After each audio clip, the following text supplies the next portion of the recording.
All right, ladies and gentlemen, let's bring Malcolm Lilienthal running for Hemet City Council District 3, and we got Tom Lodge, his component, running for District 3 of Hemet City Council. So guys, give them a shout of applause.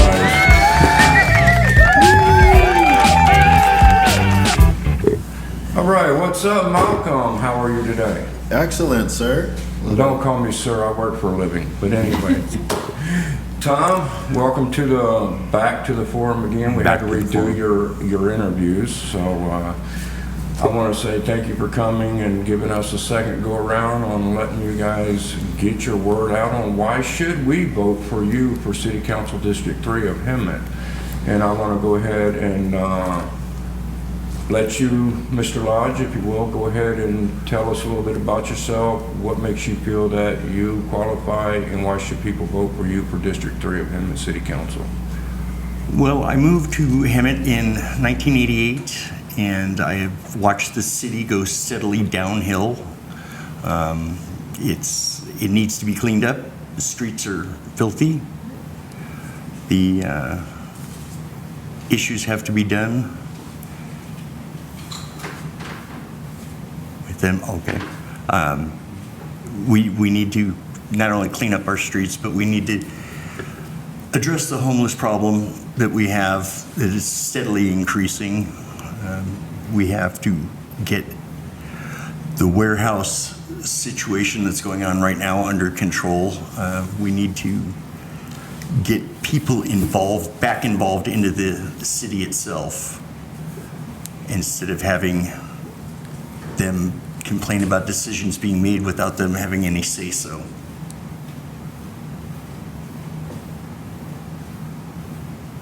Okay, and Malcolm, I want to hear from you. I moved to Hemet in 2001. It's been a long journey since then. I will be honest with you guys, I didn't care about anything back then. I probably didn't start caring about stuff until about 2013. I moved over into like where Johnson, like by Mary Henley Park, and started to really establish my family there, and that's when I started to really grow up and pay attention to what's going on. I too echo the sentiments of Tom, where he was saying that he saw the city going into disarray. And so what I wanted to do is I wanted to understand the issues and kind of understand what was going on. And so I set out to run for city council because I thought to myself, I was thinking, if it could have been done, it probably would have been done. And so then I wanted to see what were the barriers or what were the issues that were going on that kept the city from making a forward movement that I thought it should have been making. And so, yeah, 2020, I got on city council, and now I'm asking for the citizens to re-elect me based on what I've been able to achieve on city council. Now, when you say re-elect you, I take it now you've been there for a while. You were a mayor for a term with the city of Hemet. And what accomplishments have you done so far for the city since your terms? So I will be transparent and say I don't necessarily know if I can say that I have accomplishment by myself because all of us work together to accomplish these different things. But I would say that I, along with Carly Meyer, we led this initiative to make sure that the city had a vision and a mission statement. And so I would say, you might think like, what the heck does that have to do with anything? But it felt like the city didn't really have a direction, so it felt like it was just going in all of these weird different directions. And so then when I was running, I looked on Marietta's website, I looked on the City of Hemet's website, and I noticed that we didn't have a mission or vision statement or any goals. The police department did, and so I thought maybe that's the first thing we should do is put a head on this thing so it's just not running around like a chicken without its head. And so then we could prioritize certain things, because I learned after city council that its budget is really constrained, and so having a priority type of budget really helped the city prioritize different things. And so I would say like that would be my biggest accomplishment so far, would be to create a mission and a vision statement for the city. Now, we involved the community on that, and so it wasn't really like my work. It was more of a community effort where everyone came out, and most people came out to the city library and came up with these 5 goals, and out of it we got a mission and vision out. And so that's the direction of the city of Hemet. And so now the staff, when they do their reports, they match their reports up with those goals. Okay. And what is your, I want to go start with you, Mr. Lodge. What is your input about the warehouses? People are concerned about warehouses coming in. Not only the concern of the amount of traffic it's going to create in town, and we are not near any freeways, that's for sure, is the location of where they're planning on putting them. Several citizen groups are really upset on the plan of putting warehouses near senior communities. We got to look into that. We've got to do environmental study reports. We've got to figure out a way to get, if you're talking 335 trucks a day going on these side roads, they're not made for that. They're not supported for that. They'd have to be redone. How much is that going to cost us? What is the developer going to kick in towards that? Now with AB 98 signed in, we got to look at all sorts of different things from the state point of view on what restrictions we're going to have. I know we have restrictions from the citizens themselves. They don't want a million square foot warehouse in the middle of town, which I can understand. Who'd want that? We have to figure out all the traffic. This is all those trucks are going to disrupt traffic in this town, and it's bad enough as it is. So our infrastructure has to be redone or rezoned. So there's a lot to look at.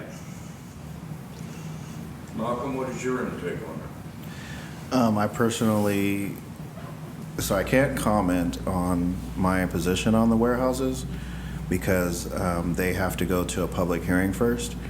And so not to put the city under any kind of litigation, I have to refrain from commenting on my stance on them. But I will tell you that I do understand the sentiments of people when they say, why are you putting it in the middle of the city?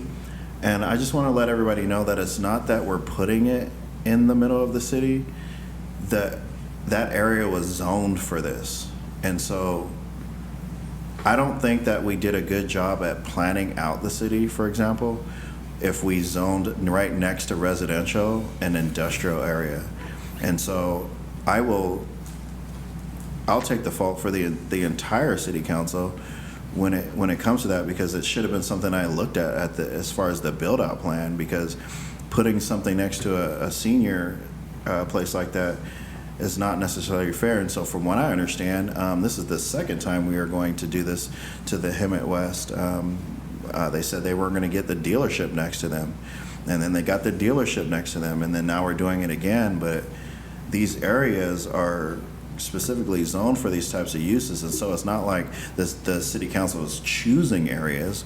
They're zoned for them. And so it's gonna come to a vote because one of the warehouses has they need to do a zone change, so we'll see what happens there. As far as the one on Acacia and Kirby, the truck traffic is supposed to go out next to Lowe's and not go out onto Kirby Street. They will not be allowed on Kirby Street, and so Sanderson's the one that's going to get all of the damage. They are going to put money into our infrastructure for our streets, and also make the signal lights in a way that it kind of moves traffic. This is the same situation that Temecula dealt with in their commercial district area, where it just gets a bottleneck right before the freeway.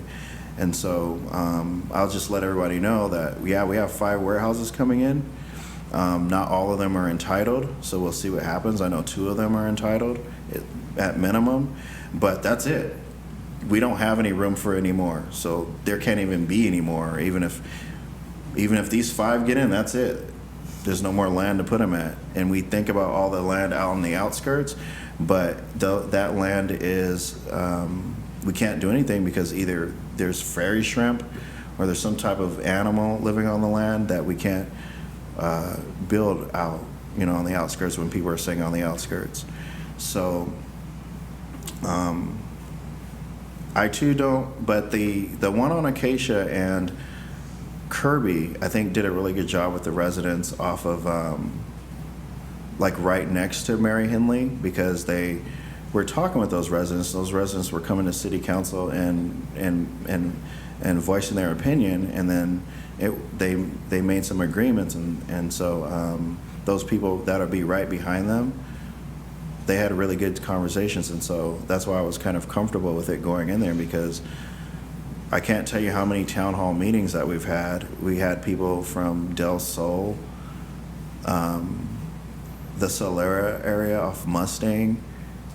We did our due diligence at least to try to let everybody know that these things were coming all the way back in 2021. And now that they're here, everyone is concerned with good reason.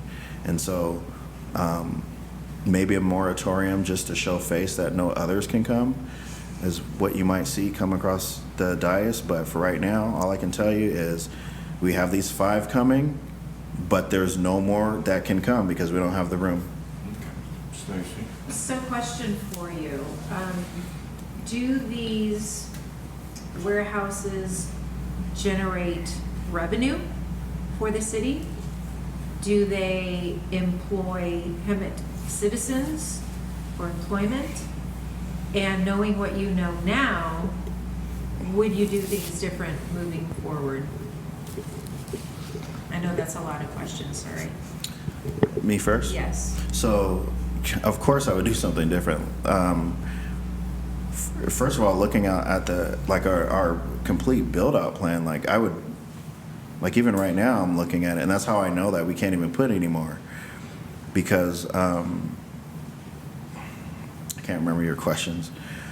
Do they generate revenue, and do they employ Hemet citizens? How do they? So the how revenue do them benefit us in any way? The revenue is the part that I'm concerned about, but mostly is the jobs, because I know people keep saying that. I know that people keep saying we need higher paying jobs, but I don't know too many people in Hemet and San Jacinto that have master's and doctorate degrees to bring those type of jobs in here.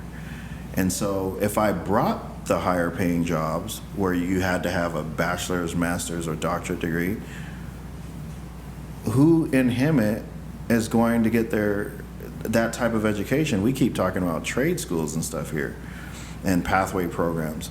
So if I brought those, if we were able to entice people to come here with those types of jobs, I don't know if Hemet and San Jacinto would be ready for, or at least our population would be ready, because education is not necessarily on the forefront of our minds. I was speaking specifically to the warehouses, though. What do they offer? How do they benefit us, or do they? Just the jobs. And so we'll get property tax from them. Unfortunately, the type of property tax next to the Hemet West is unfortunate, because whenever we annex properties in, the county continues to get 75% of that, and we only get the 25%.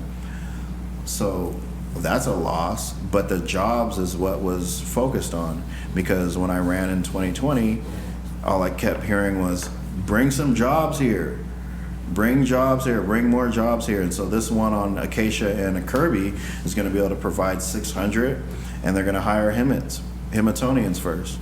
So is there some kind of agreement, such as SoFi in Inglewood? They actually have an agreement, a written agreement, saying that they would hire a certain percentage of local Inglewood residents when they built that. They came here with the idea of hiring us. They told us that our community, we had a lot of people who go to Paris and all these other places like Moreno Valley, and they know that our people here would be able to supply them with a job. So they're the ones that pushed it to us, that said we would be able to hire your people. So it's verbal. Yeah. So there's no guarantee on that. Okay. Is a verbal.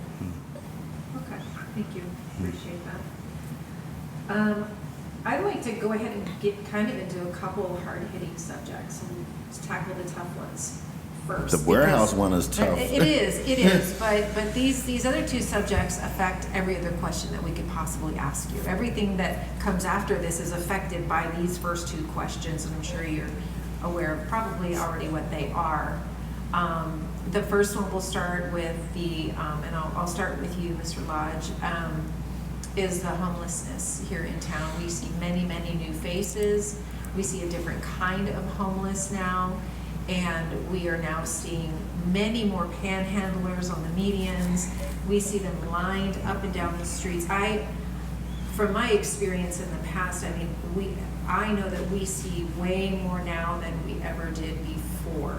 So what are your thoughts on that as far as what can be done, what is being done, and what you would do if you were elected to be on council? Tough question, but a good one, and we need to address it. Right now, the city spends $1.5 million a year for a company out of Long Beach. They send 2 people Monday through Friday to interact with our homeless people. I haven't seen any difference. Obviously, by your question, you know as well as I do that there's been a major increase in our homeless population lately. The stories of van loads of people being dropped off from other cities and counties. I haven't seen it with my own eyes, but good authority that yes, that is happening, and that's got to stop. We've got to find some way with the cameras that are on the intersections right now. We got to be able to get license plates. We got to be able to do something legally to get this to stop. In the amount of panhandlers we're seeing, I've just over the weekend, last couple of days, I have seen more garbage around town than I've ever seen before. And it seems like in just the last month, garbage everywhere. It's exploded. And it's the homeless that are leaving it there. But there are different kinds of homeless, basically. You've got those that choose to be homeless, those that are forced to be homeless, the drug addicts, and the vagrants. The police use the term of tobe, and I wondered what that was. And it's tweaker on bike. And there are so many of these 16 to 40-year-olds that are running around town that choose to be homeless, drug addicts, that are causing all sorts of vandalism. They just think they take what they want and they just throw stuff on the garbage when they're done with it, and it's on the side of the street, and we got to clean it up. So the cleaning up of the city, which is a major issue, and the homeless is going hand in hand. We have to explore avenues on getting those that want help, serious help. Those that don't want the help, you've got to move along. If you don't want the help that we're offering, you're going to have to go away as nicely as possible. And that's a tough question. I know there are people who just want to, take a dump truck and scoop them up and put them into another city, but that's not the answer. Those that want the help, we need to help them.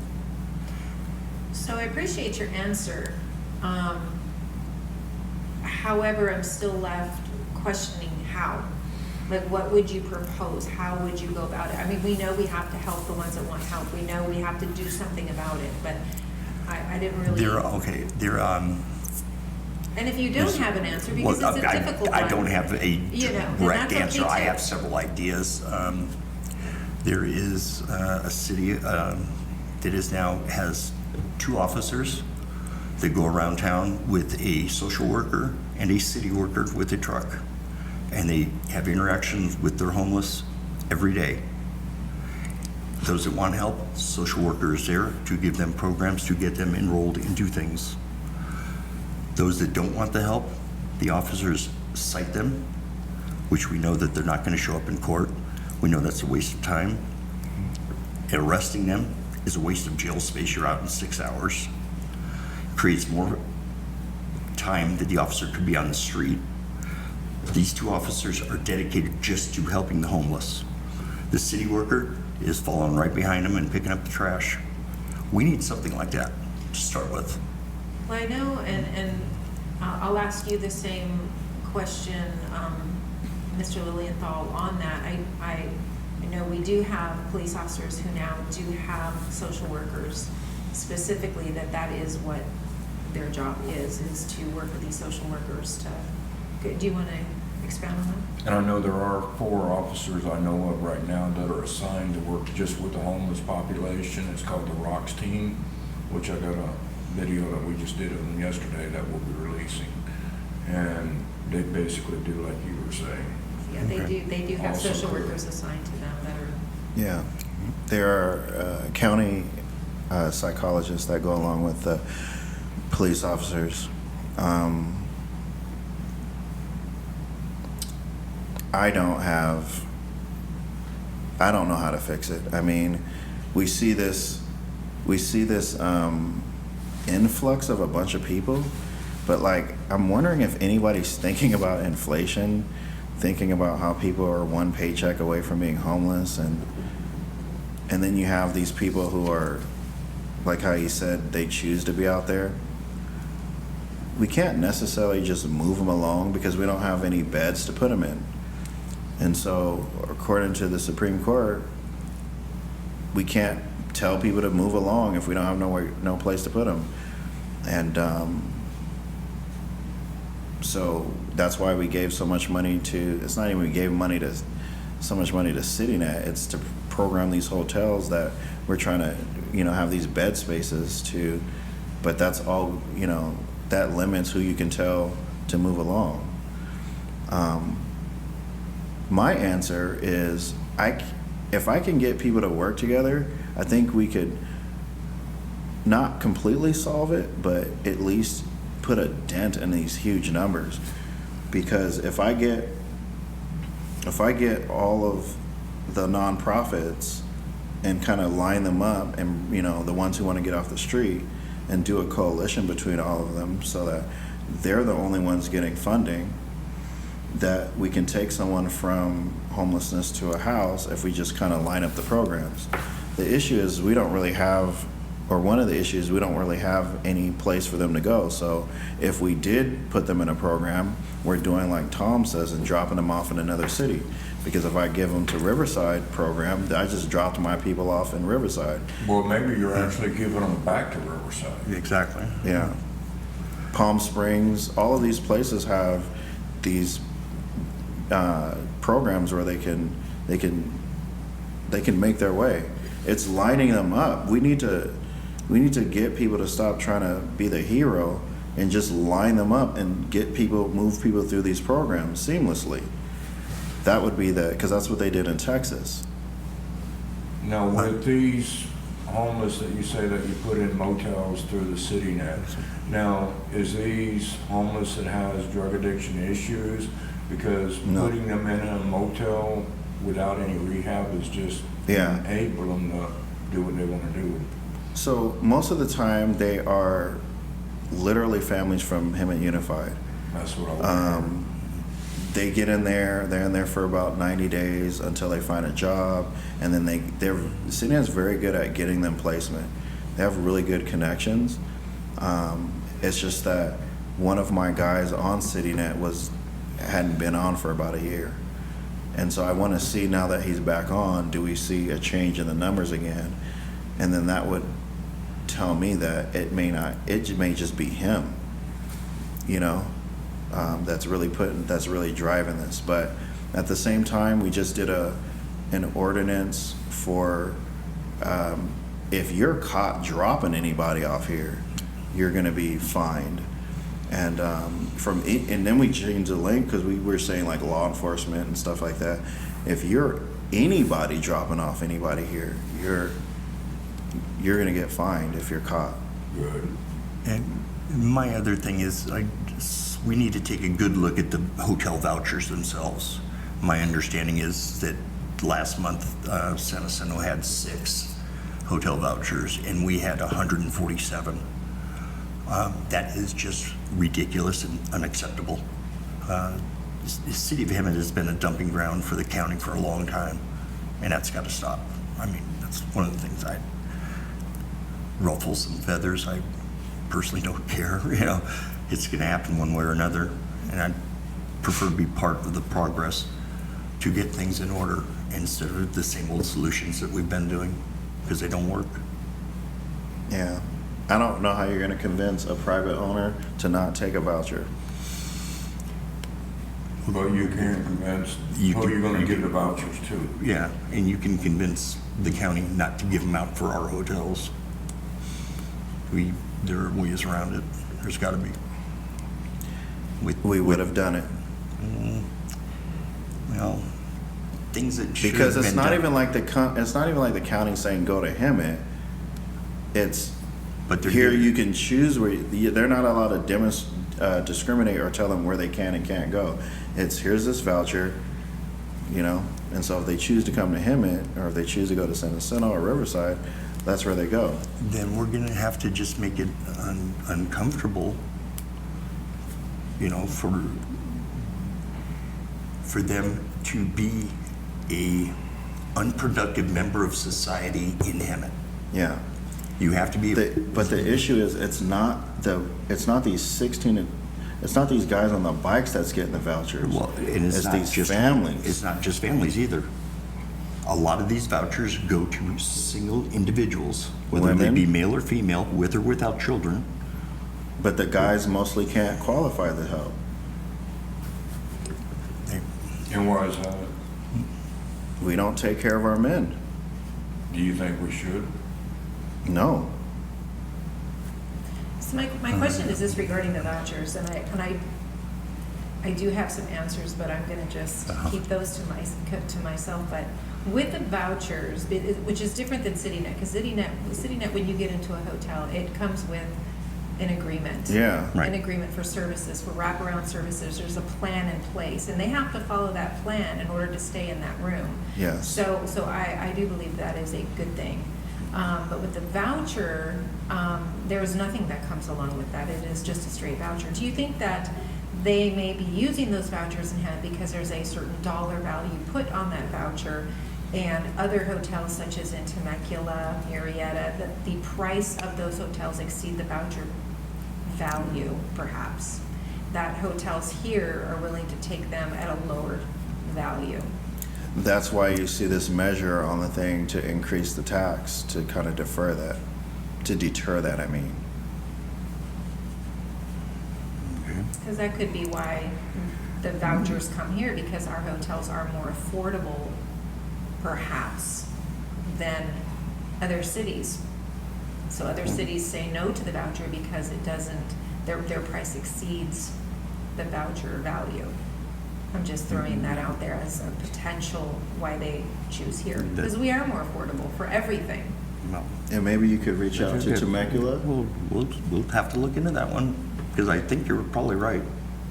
But there has to be a way. I mean, why has hemet always been just this grounding for everything in the county, it seems like?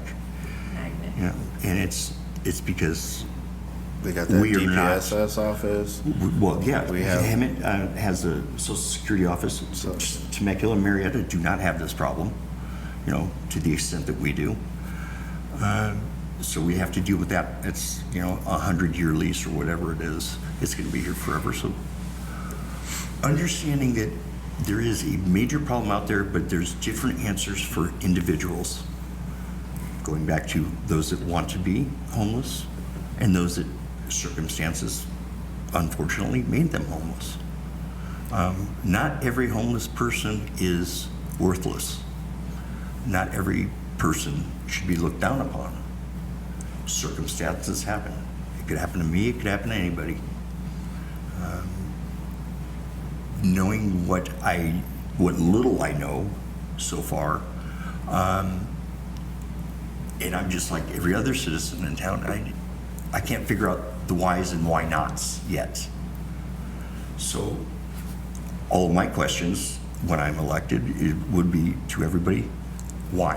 Why does this happen this way? Why is this procedure that way? If we're going to get into that, then we got to get the community involved in what we really want.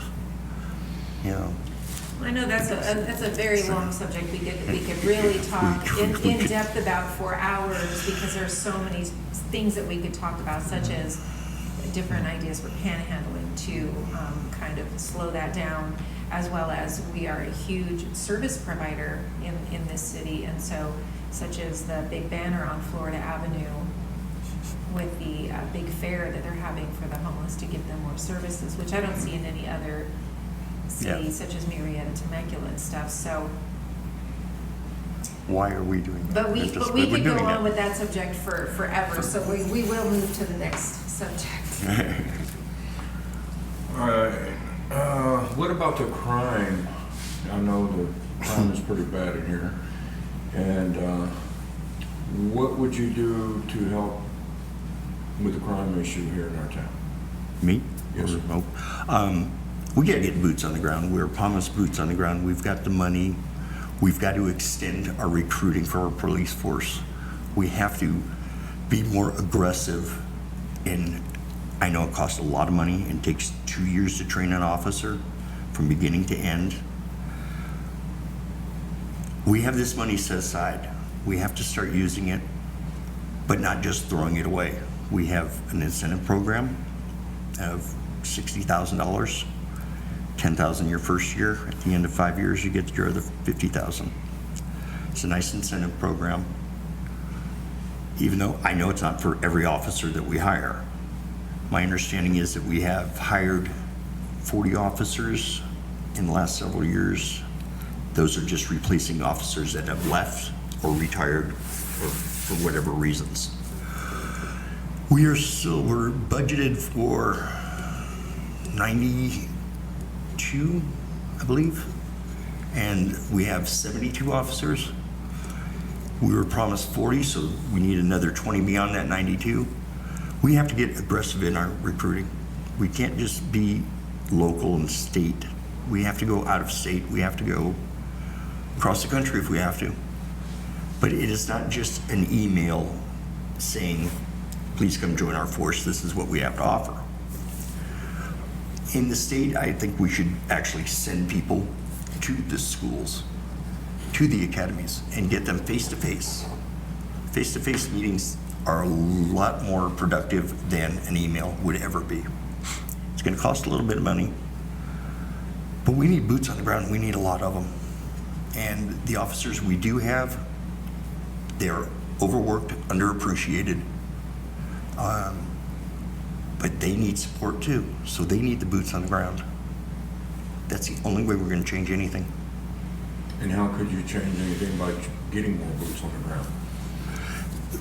All of our ordinances are not being followed through on. We have hundreds of them that loitering, vandalism, whatnot.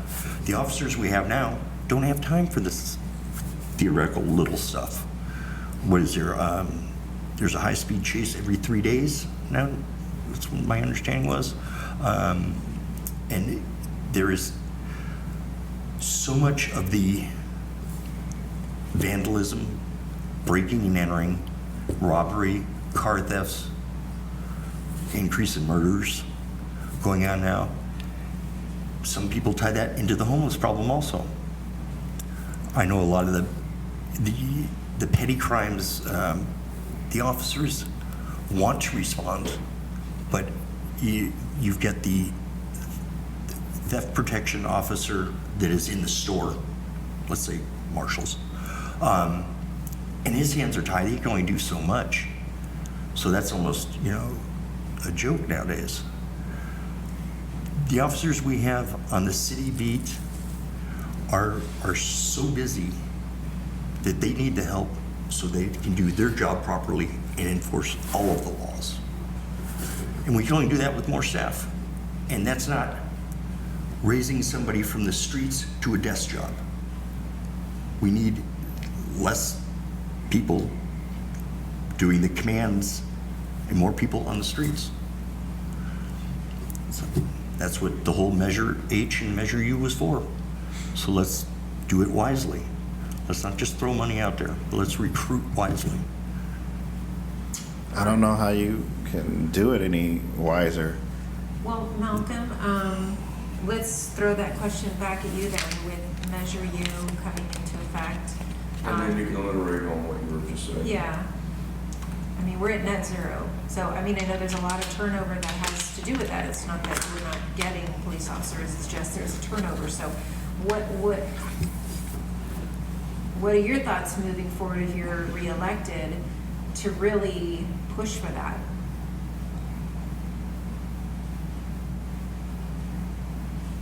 I don't know.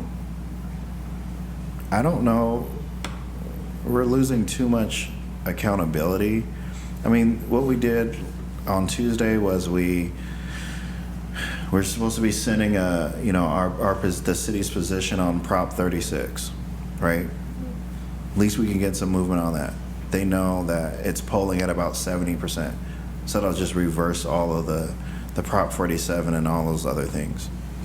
That'll give our boys the tools again so that they can make arrests and people aren't in the thing for 6 hours and then they're back out on the streets. I don't know who wants to be a police officer today and who in their right mind would want to move to California.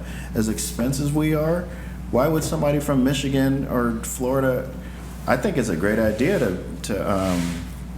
to move it out, the recruiting out. But who's going to want to? Everybody's leaving California.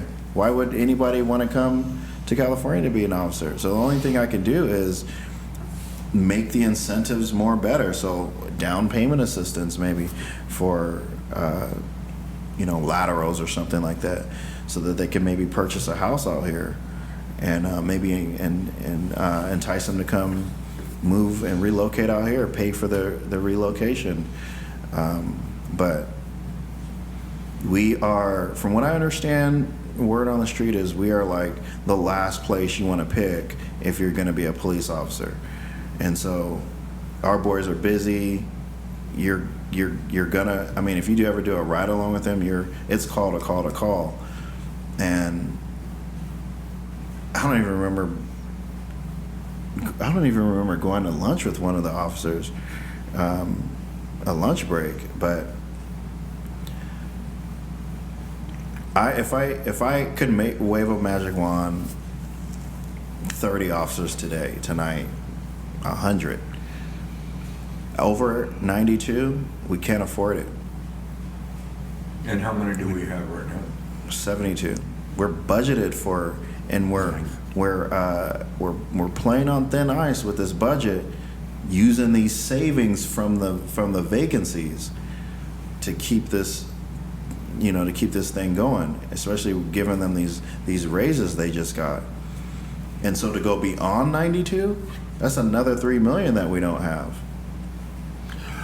But Measure U and Measure H are all for police and fire, and there's $100 million in there. Today? That's what they were saying. There's $100 million in there. You shouldn't say that's what they're saying. You should just go off the CAFR. Well, when you've got an $80 million budget and 72% of it goes towards police and fire, there should be something being done. And logically, that leaves the city with very little money to do everything else that it needs to do. 21 million. Yeah.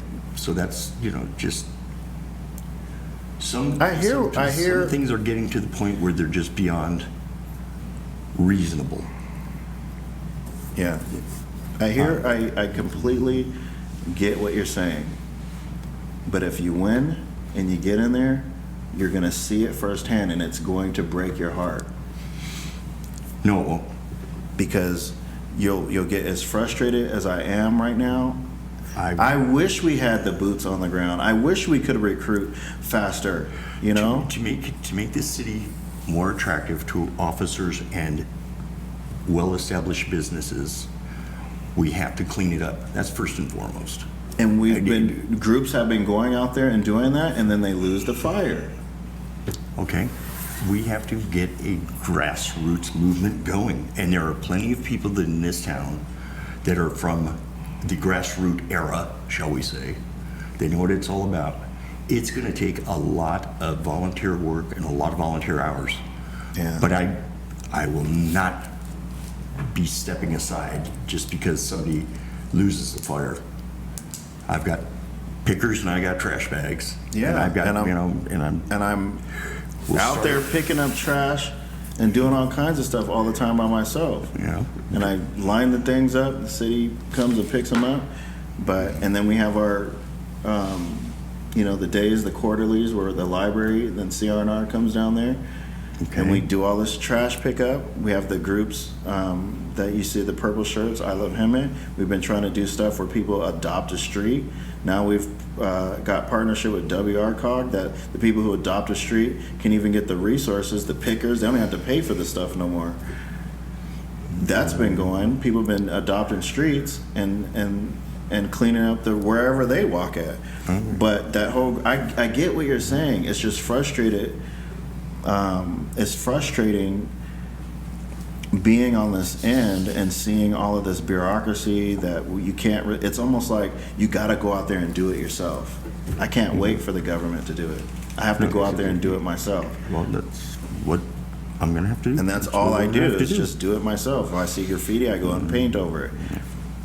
I don't celebrate it. I don't celebrate how I go and pick up the trash. I just go do it. And then it's frustrating because I drive down the street again and then there's more trash. Okay, and in a good amount of that trash, we have to hold the property management companies responsible for what they're in charge of. They have to clean up their shopping centers. I was just over, there's a, right by the bowling alley, that empty pad that somebody is supposed to go into now, right next to, right in front of the bowling alley. I forgot who was supposed to go in there. I just drove through that parking lot. Like where Long John Silver's was? Yes, exactly. Somebody's supposed to be going into that pad. I can't remember who. But it looks like somebody put a dumpster and turned it upside down in that parking lot. And that was just tonight. I could not believe that. So that's a mission for this weekend. I mean, but the property management companies have to be held responsible. We have to either start finding the owners. Yeah, that's what I heard. From what I understand is that they contact or they send a notice to the owner of the property, and they have 30 days to respond to that notice to clean up the mess. Legally. Legally, yeah. And then after that, then they're given like a warning, another warning or something. Another warning. So it can take, it can be quite lengthy to get the owner to do And then it's on their anything. tax roll. And they don't care because I got the money. Right. If we clean it up, they're just like, Right. So can we alter legally the 30 days? That's fine. But the notices afterwards? I mean, why so much time? Why another 90 days, let's say, or whatever it is? Can't we shorten that up? I'd like to find out why, and if we can do it.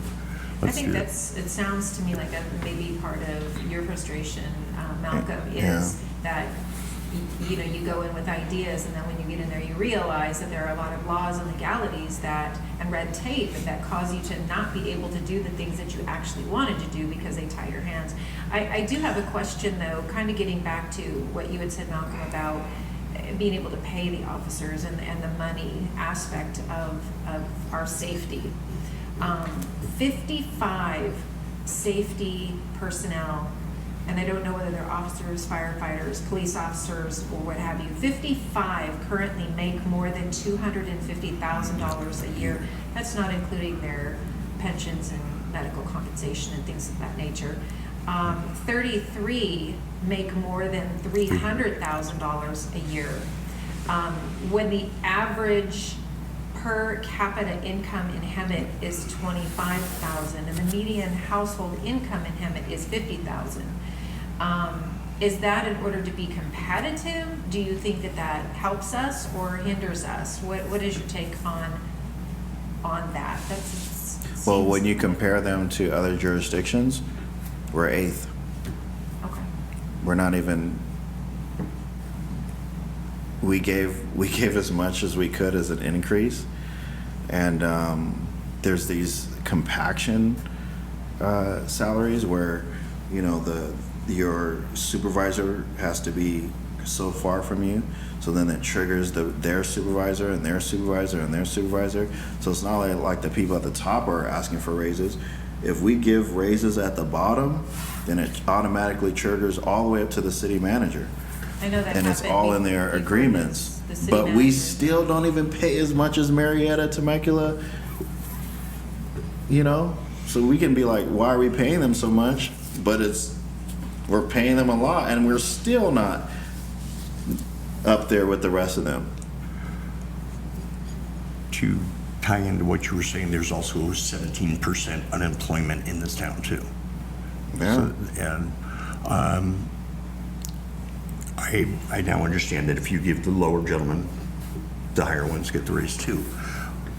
What about all this overtime? It's because we don't have no, We we're don't all have the boots on the understaffed. ground. Exactly.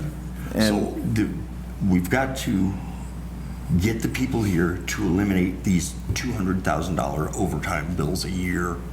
You know, it's just overtime is getting ridiculous. Police and fire have to hire more people.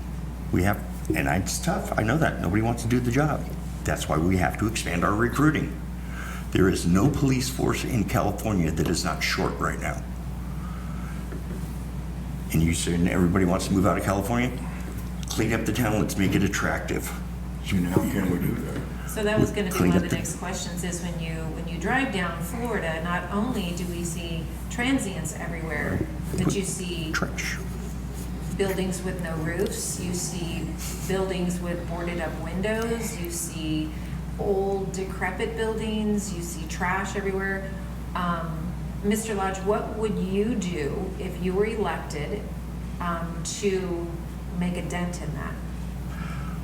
What I would try and do, and definitely do, is you have to make the city more appealing to live in, to work in. If I have a business and I'm going to expand and I'm looking around, I'm not going to bring in my business to a place that looks terrible. I mean, So what would you do? I would try and get all the groups I could together, all the church groups, every volunteer group I could, and we'd just make a plan. It's not going to be my church has more volunteers or my group has more volunteers and we have more. No, everybody, let's just start groups of 6. We'll just start at one end of town. Every other block, we'll leapfrog over each other. I can get trailers, we can put trash in trailers. We won't have to wait for the city to do it. And we'll just start on Florida and start down. And with all due respect, we are doing that. So we currently do have that. In a couple different areas, we have that. So, But it's not citywide. It's in areas.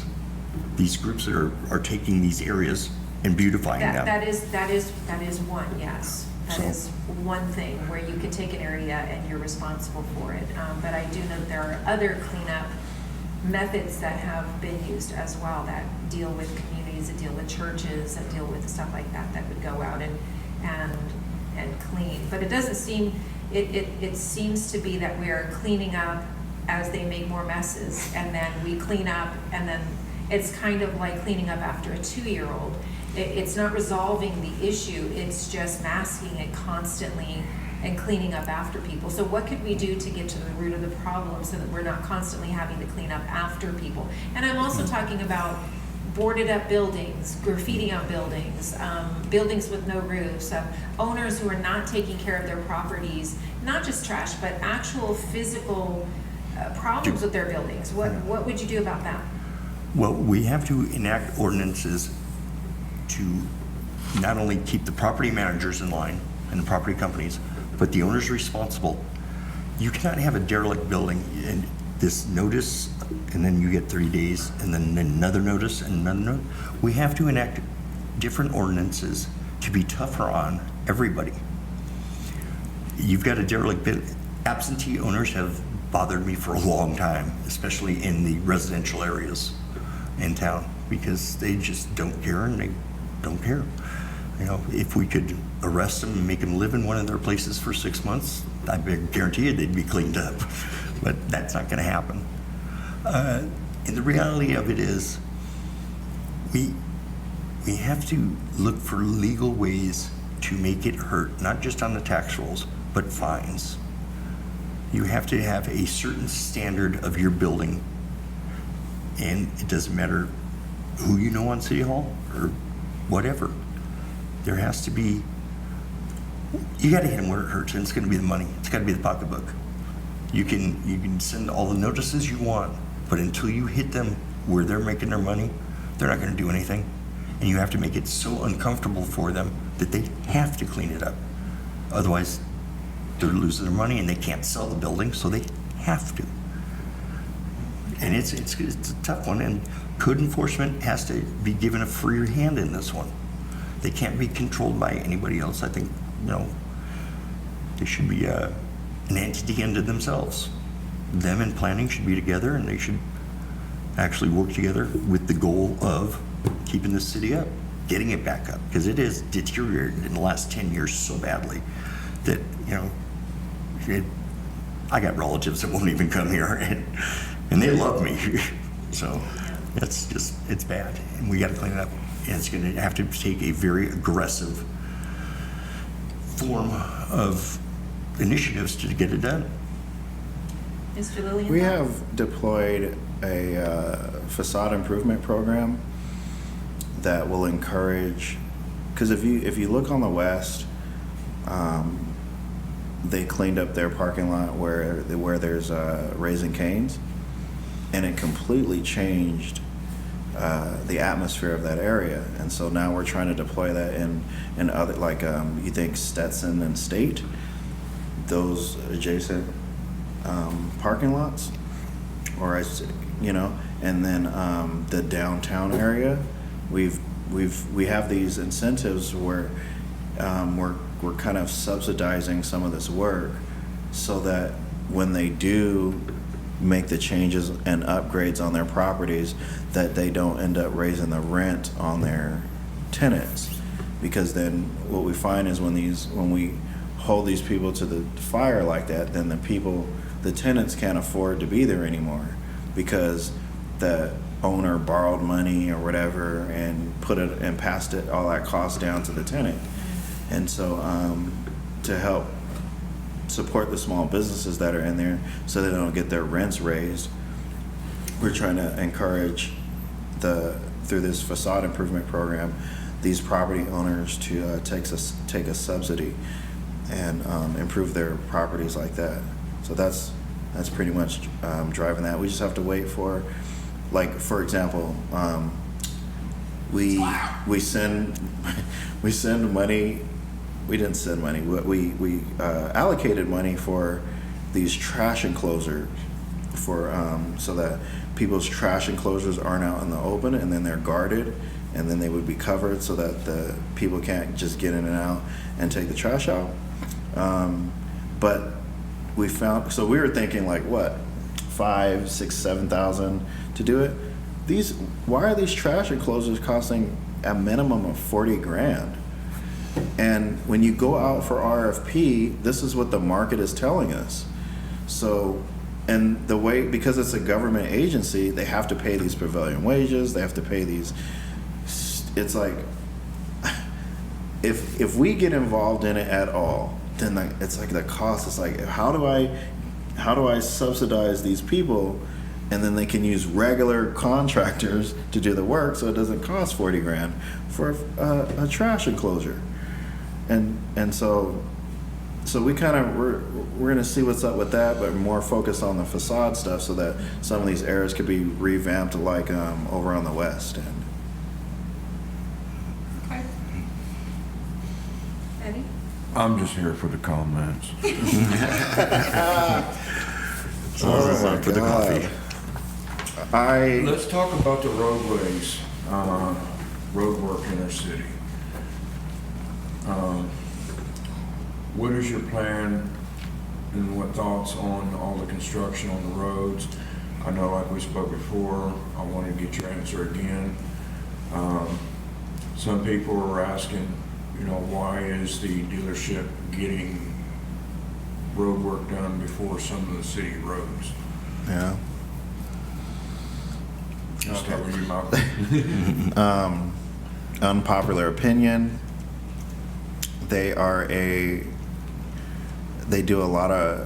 a lot of sales revenue I'm trying to attract another sales driver like that into this city. But for right now, the dealership is going to get repaved because we want people to feel comfortable when they come and drive those roads to buy more cars. So it's an incentive where we will rehabilitate those streets so that we can take care of this, one of our most, producing sales revenue entities in this town.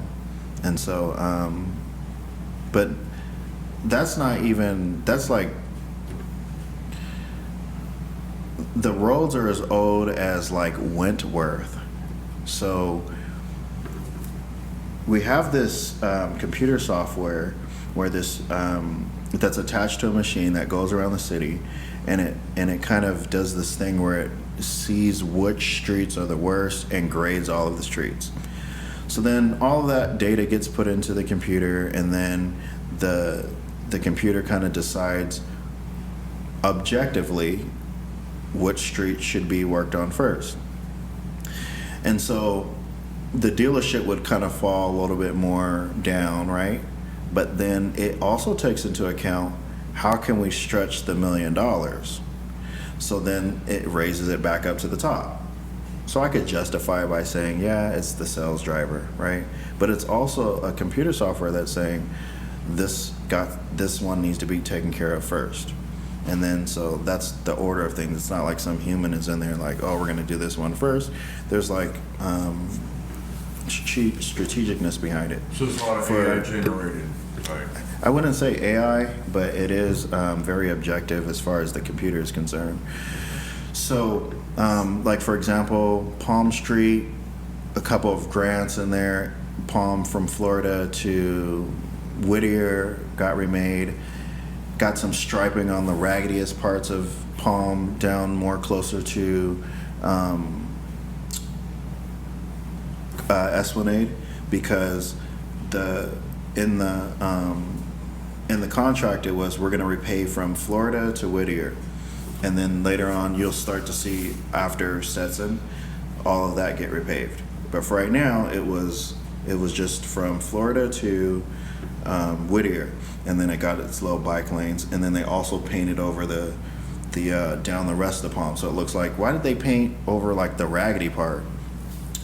But it's just an installation of a bike lane. But that got us points in the grand scheme of things to get Menlo some love. So Menlo from Palm, I would say at minimum of Santa Fe, is also going to get some love too. And because we were able to do that grant, it gave us more points to get the grant where we're going to get that affordable housing right behind the Workforce Development Center. And then Menlo's going to also get some, I think it's a class 4 bike lane where they're separate from the traffic. And so Menlo's going to get some love down there too. I don't know after Santa Fe, it could go all the way to Park.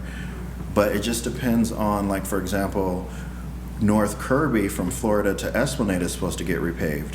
But they had to take off after Common, whatever street down there that has the word Common in it, to Esplanade had to be taken off because the road kind of goes down 3 feet, and it made it astronomically more expensive than the money that was given to us to even pave it. So it's a device that goes around the city. It rates all the streets, puts them in order, and then goes back and says, how can we efficiently spend the money? And that's how the streets get picked. And to get the best result. Yeah. Overall. Because that dollar, if we just choose whatever, if we just let it go the way it's going, then we would lose money. What about the pothole situation? What can the city do about the potholes? I know we have so many people has been coming to us on Hemet News and Action Eye News complaining about their car being damaged by all the potholes. Does the city have any plans to help people with the damages of their vehicles due to the city potholes? You submit a claim. Okay. I can't tell you exactly where you submit a claim, but if you went on hemetca.gov, I'd have to just navigate it right now, but you can submit a claim to the city. Okay, and if reelected, what can you do about helping get these potholes fixed? What I'm trying to do is see if we can find funding to buy one of those hot patches, a hot patch truck, different from the where you just put the cold stuff in. It'll last a little bit longer until we could get funding for specific streets. We have a lot of streets that are on the list, they just need funding. And so Fontana is the closest place for the hot stuff. And then our limited city workers got to go out there, fill the truck up, and then come back. And so we try to go there and take a bunch in bulk and bring it down, but the truck can only carry so much. If we start buying trucks, then everybody's mad because we bought a bigger truck to hold that. So instead of investing in a bigger truck to carry more hot stuff, we're looking into funding it's the same kind of truck that San Jacinto has that they just got that actually does it, where it can, it's more of a permanent kind of, it's better than the cold stuff, because when you put the cold stuff in, a car drives over it, they can just drag it right out. Yeah. But that hot stuff will, it'll stay in there a lot longer, solidify better. What about you, Tim, on top? Mr. Lodge. Mr. Lodge, there you go. Oh, God. I have seen so many potholes, as we all have. And we got a rainy season coming up, and it's just going to compound things. And I've noticed over the years that when the city has come in and cold patched certain areas, rain comes, they're right back. I mean, seems like just a waste of time. You know, to do a slurry seal is basically very expensive Band-Aid on the same problem that's going to occur. It's going to last a little bit longer, but the expense is there. I'm not sure what we have to do because I haven't looked. I don't know the numbers, but I know that we all know there are places that sections of road have to be redone. I mean, that's all there is to it. And whether they have to go down 3 inches or 2 feet is part of the computer's things where it grades the roads. Not everybody's going to be happy, but all I can do is try, and we can do the best we can.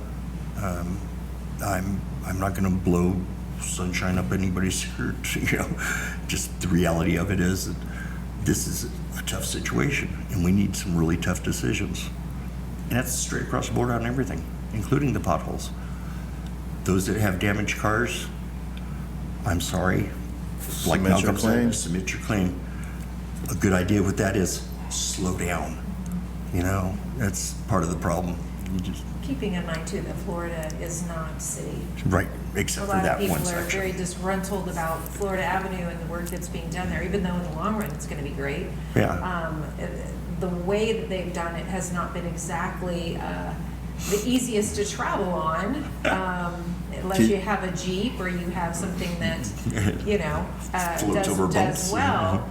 But again, that is, if you want to explain that, Florida Avenue does not Okay. belong to the city. Florida Avenue is a Caltrans project, and if you've driven down it, you notice there is a 1.5 to 2 inch gap between the cement part and the intersections and the asphalt.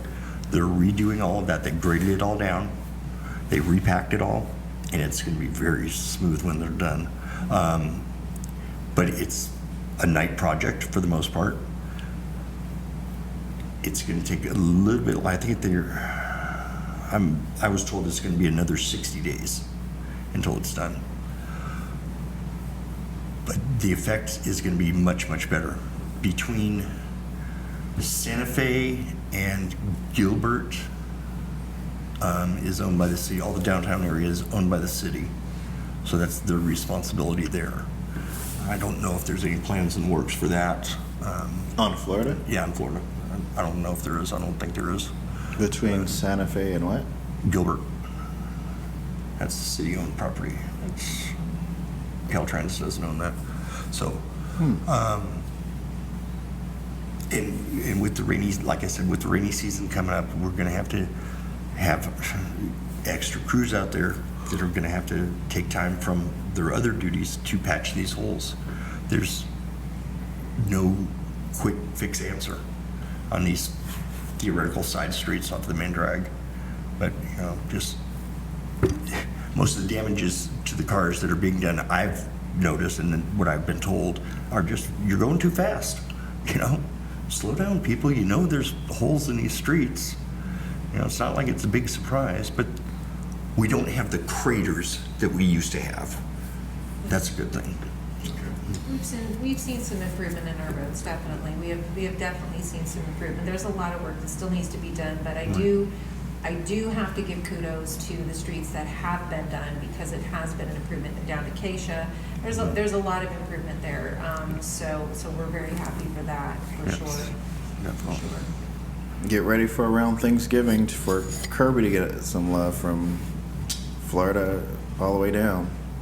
And then everybody's gonna complain they can't drive down Kirby Right. during the holiday. Well, and you know, it takes money for projects, and the best way to get money is for shopping local. If the more Exactly. money you put into your own community, the more money you get out of it, the more money we have to spend on roads and all the other All the stuff. So improvements. the That's- more you shop local, the more money we put into our own community.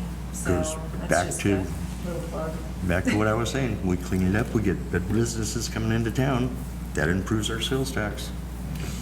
All right, well, we're just about to run out of time, so I want to go ahead and give each one of you guys an opportunity to give like a 3-minute or less closing statement. And go ahead, Malcolm. I appreciate the time on council that you guys gave me, electing me in 2020, and I would ask for your blessing again to do another 4 years. I promised him at least 8 years at the minimum, and I would gladly support Tom if I was reelected in the after I do this 4 years. And so I just hope that you guys vote for me again. You'll continue to see me out there engaging with the community, and I'm more of the community kind of person, so like what you'll see from me in the upcoming years is more forums of me trying to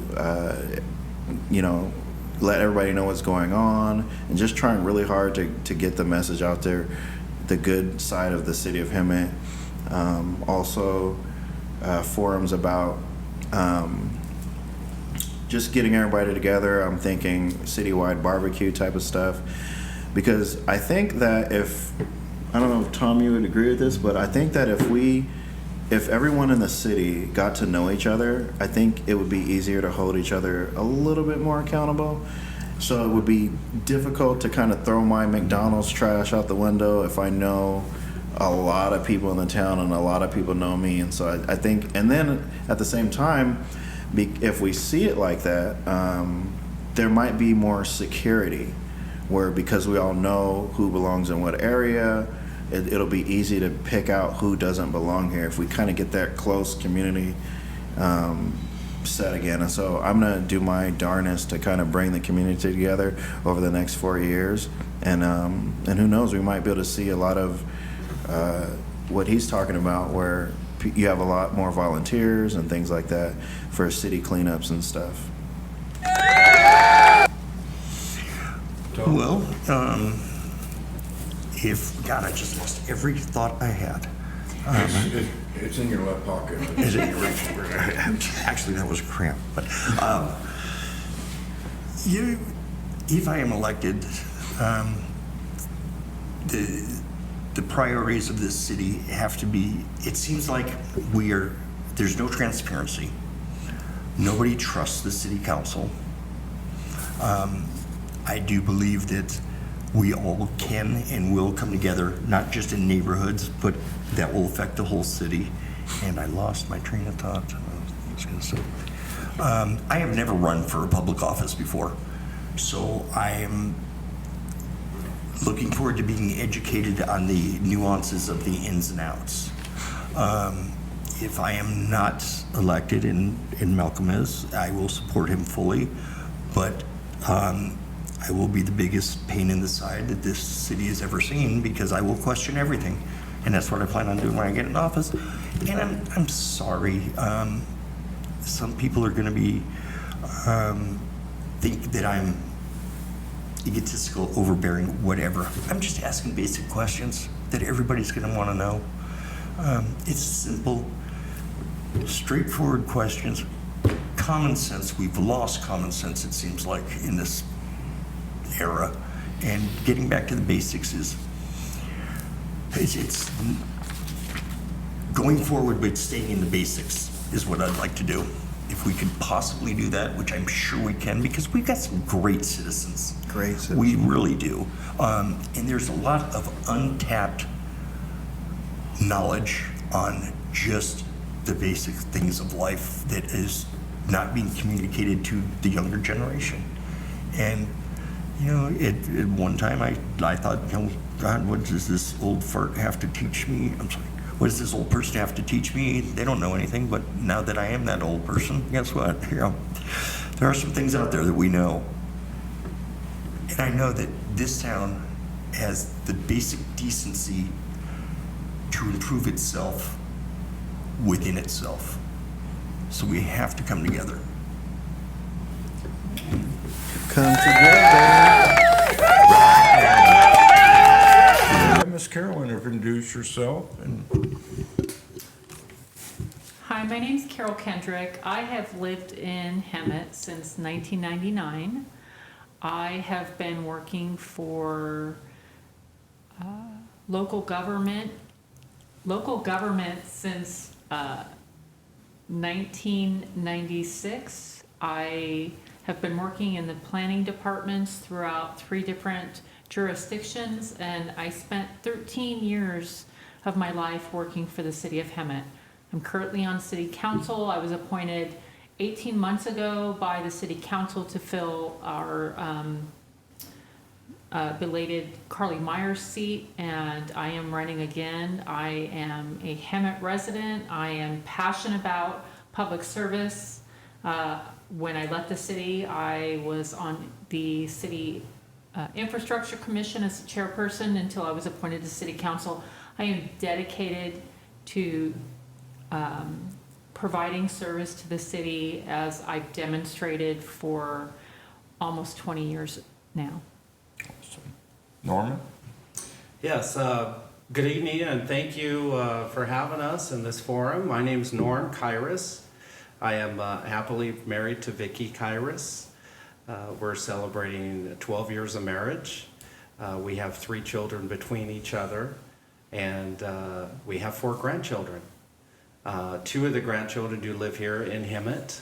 They go to our public school system, and my wife is a teacher. I moved to Hemet from the Coachella Valley back in 1981. Started 8th grade and remember having to walk to school and riding bikes and ended up getting a real estate license back in 91. So I've been on the city streets in Hemet for a long time, know them very well. Have a successful real estate career for going on 34 years. And been actively involved in quite a few nonprofits here locally in the community. The last one that I was truly blessed was the Ramonable Amphitheater, where I was the president during our 100th season. Also was involved in Habitat for Humanity when we developed and built 6 homes on Latham and Tockwitz, not far from my city youth. So one of my favorites that I is a sport that I play golf, and we have a program called Grandfathers for Golf, where we teach kids how to play golf for free. And my hopes is, you know, my grandkids would grow up and love that sport, and I could spend a lot of time on the golf course with them doing what I love to do and being with the people I love to be. But I'm running for him at City Council, and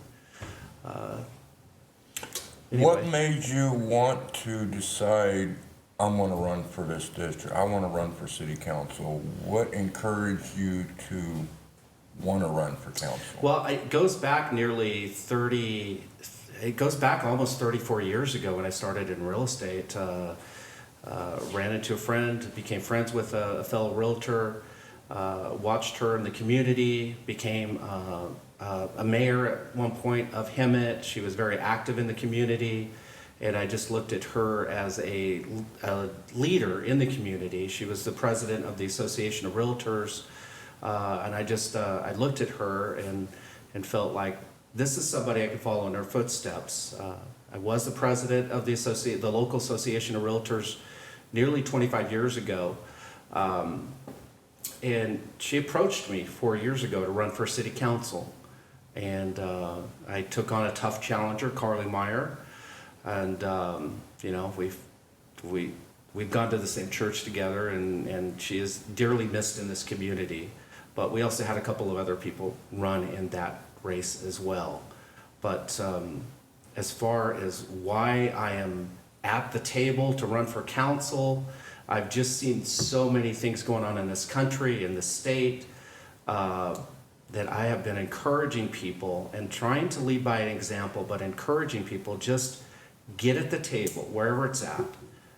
Your local nonprofits, your city, your state, assembly, whatever. Just get at the table, because we need good people to run, to represent us everywhere in this country. If we're gonna change the things that we don't like that are happening. And what is the things that you don't like what's happening that you would like to see changed? Well, on a macro level, well, let's talk locally, because macro is a little bit bigger. I want to talk about things that we could change here locally in the community. San Francisco comes to my mind. They have lost businesses right and left. They have a homeless problem that residents are moving out of that city. And I would say that I would like to do the opposite of that here at Hemet. I've seen Hemet go up and down over the years. There's a lot of problems that we have here. I'd like to see Hemet just mainly starting with Florida Avenue, cleaning that up, I was thinking of El Paseo Drive just the other day about Palm Desert. You drive down there, you walk down there, and it's just gorgeous. That's what I'd like to see Florida Avenue. How could you make that happen? We got to support businesses. We've got boarded up businesses right now, but we need a more business-friendly environment. I had talked to somebody, just recently called him the other day, but he had, for going on 4 years, probably a combination of maybe his own doing, because I like to give the city staff the benefit of the doubt that they're addressing the concerns, but he is going on 4 years of trying to get a development going, and he's about ready to lose out on his funding and his project, something that he can bring a value here in the Hemet area. So I would say that would be a good start. Let's try to be a little bit more business-friendly environment when somebody does come in and they want to open up a business. Let's try to cater to their wants and needs as best that we can. Okay. Carol, you want to elaborate on his last statement? I do. With having 13 years experience as being a planner and staff for the city of Hemet, I have seen our customer service decline as an employee and as a city council member. We need to do better in servicing our customers, which include developers. I think that we need to be more proactive in communicating. It's something that I brought up with the city manager about doing a 24-hour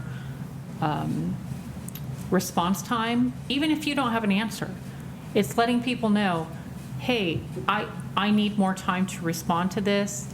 Can you give me a week? I think acknowledgement is a huge thing. That is something that I've prided myself on my whole career. I know we've lost developers. Developers I worked with when I was at the city of Hemet have refused to do business here.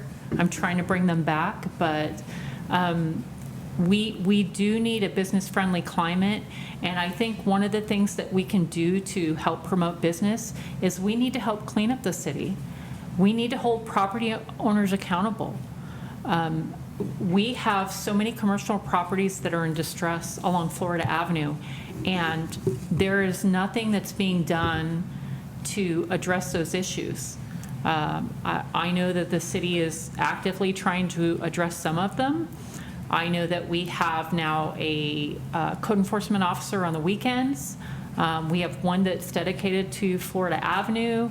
And I have been talking with the fire chief, who is ultimately over code enforcement, and saying we need to do more. We need to be proactive. And it's not just with our commercial properties, it's our residential.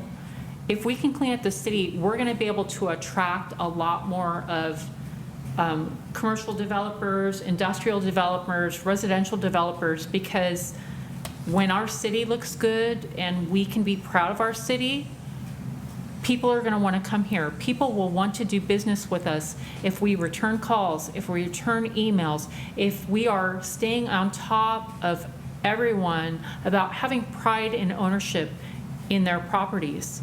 I can drive down Florida Avenue and I see so many distressed commercial properties, and it's extremely distressing. I submitted, I think when I first got onto council almost 18 months ago, I submitted a C-click fix on some broken windows. Today, they're still existing. Let me elaborate on that a little bit. And when you talk about, the buildings that we have out here, we get like an eyesores, a lot of these buildings. And I'm not going to mention the person's name. I'm sure you guys are all familiar with it. I want to start off with State and Gibble, or State in Florida. We have the Gibble building there. Everybody knows that building is the biggest eyesore in our town. It's had some broken windows, I think, still on the left side as you go down State Street, right there on the left side of the building. And it has no roof. It has a lot of weeds. And back several years ago, this is before your time, this person was awarded money from the city to rehabilitate that building, but instead he used the money to go buy other buildings. And now it seems like every building that he's buying, it stays vacant. So what can you do as a city council to try to prevent that, or make this person follow our city rules? I mean, because I have a lot of business owners come to me and say, well, if this was us, they'd be throwing tickets at us. But it seems like there's people on the city council that is favoring him. He gets to do work on the buildings without no permits. I mean, he just gets away with everything. But if it's our business, we would be red flagged, we'd be ticketed, we'd be fined. But this guy, he can do anything he wants. What's your take on that? So I can't speak a lot to that based on being on city council, but I can tell you that I am very proactive on holding property owners responsible for their own properties. And we need to do more. I mean, there have been a lot of initiatives put out by the city manager that have been adopted by city council to attract businesses to certain areas in our city. And, my concern is we're not going to be able to attract these businesses if we can't clean up some of the properties down there. It's all about pride of ownership, and that extends beyond commercial developers, commercial property owners, industrial property owners. It's residential. I've done ride-alongs with almost every department, and when I did a ride-along with code, in a couple of hours, I saw about 30 vehicles parked on unimproved surfaces. It's not allowed, and what I was told is that they were told not to enforce that, and I said, well, that's going to stop, and I brought it up with the city manager, but I think that we all need to do our part into making this city better, and it doesn't matter what property you own, regardless of what it is. We all need to do our part, and I am committed to holding everyone responsible for taking care of their own properties. Thank you. Norman, what's your intake? Yeah, I appreciate that comment, actually, because I agree. If anybody is not going along with the standards that we have in place, we need to hold them accountable. they're building without building permits. They need to get building permits. They need to do everything by the book. We could be a business-friendly environment, but we can also stand firm on having them do it the right way. I mean, you mentioned the Gibble building. That's the heart of downtown. I remember, you know, that was a corner where you had to stop, but other than that, when I was driving back in the 80s, that was the only place in town that you were required to stop. You could just drive straight through and straight out. So I consider that to be the heart. And I believe the city years ago had a strategic plan for that area.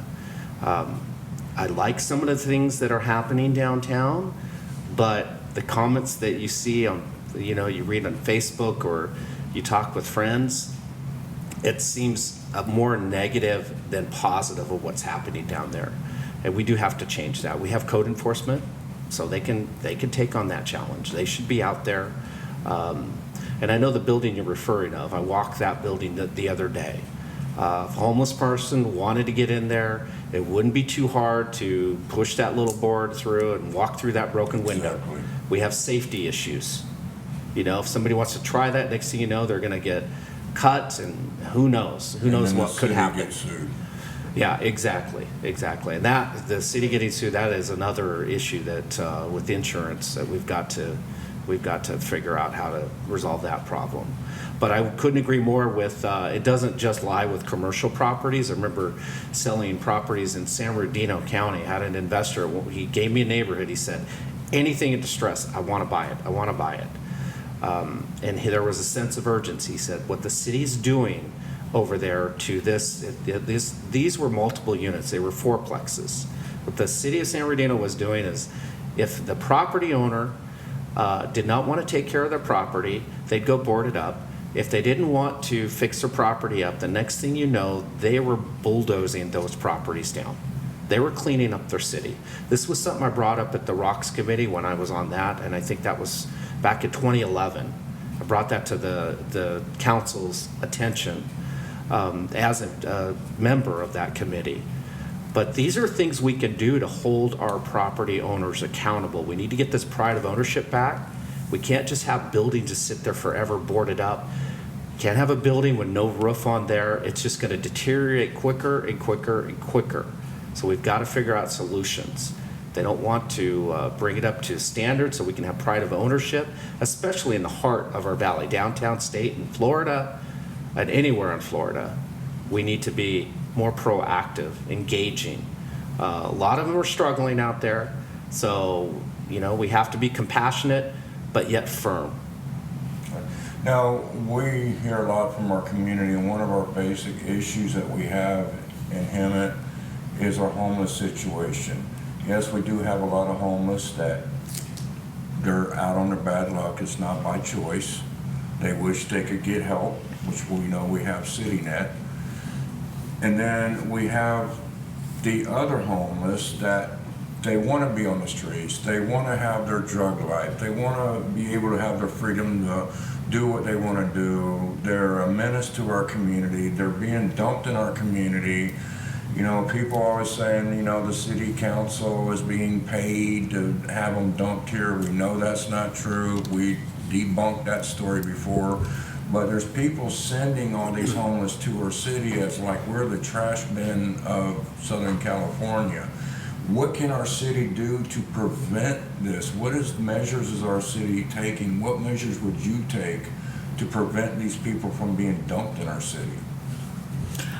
Well, so I would like to see proof that they're being dumped in our city. I know there's been a lot of speculation out there about, you know, certain jurisdictions dumping the unhoused in our community.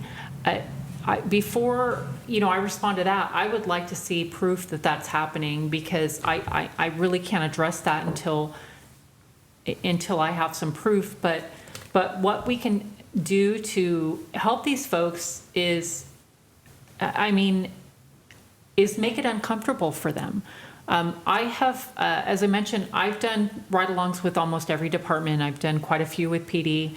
I've encountered certain individuals that did not want help. They've refused help.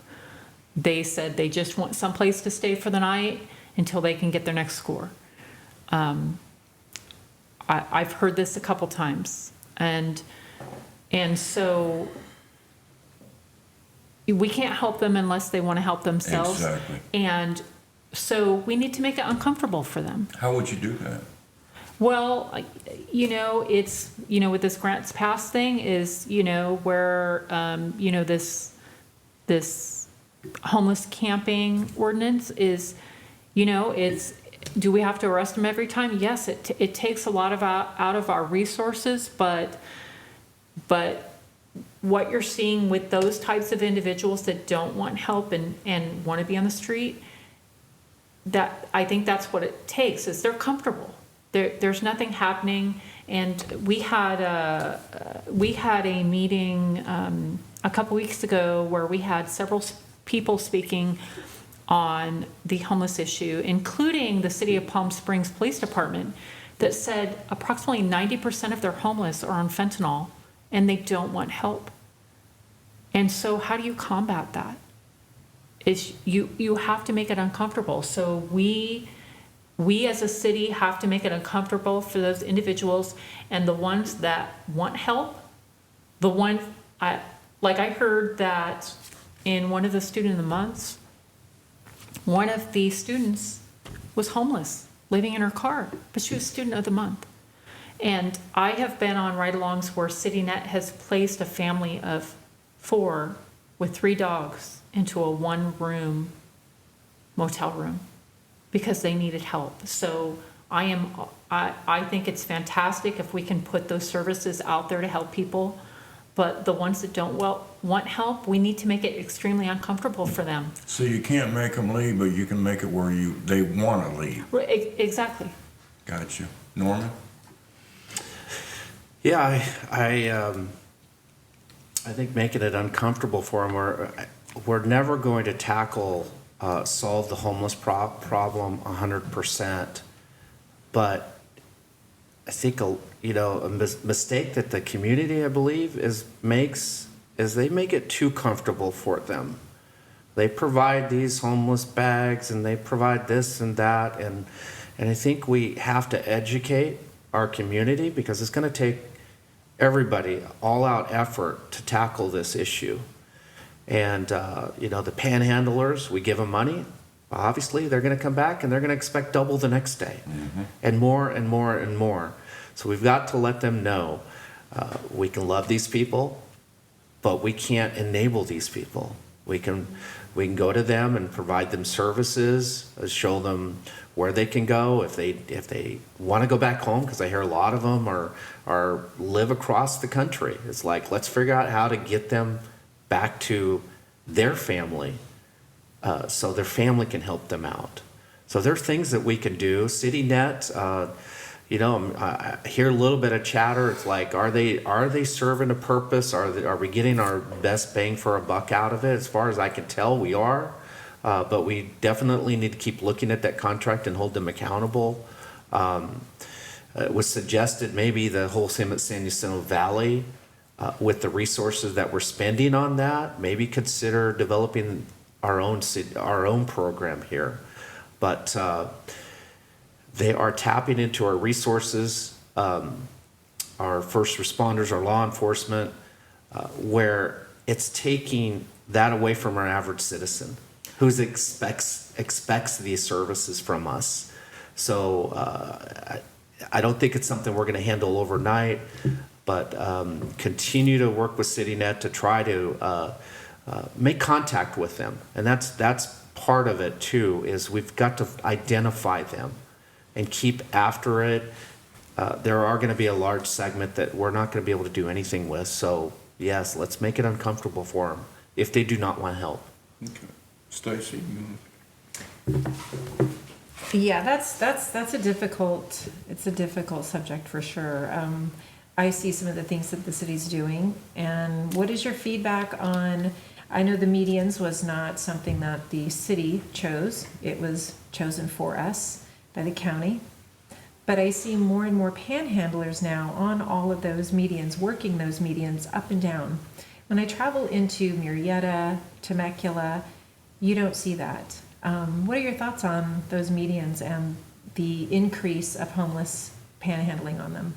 Carol? So those medians, so Hemet did have a chance to be a part of that. I was staff at that time. I'd been in some Caltrans meetings, and we had a lot of turnover with city engineers. And frankly, the city dropped the ball.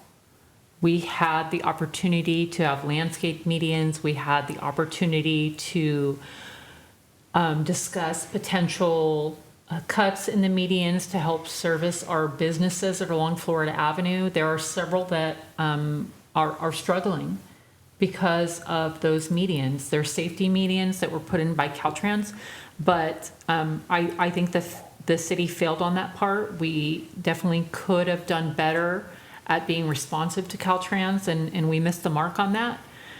As far as the panhandlers, we need to educate people on not supporting the panhandlers. There is so much information out there showing that these panhandlers sometimes, I mean, the amount of money that they're bringing in is incredible. The best way to help people is to provide that, to guide them towards services. I firmly agree with that. I think that I think that the city can do better in educating our community about panhandlers.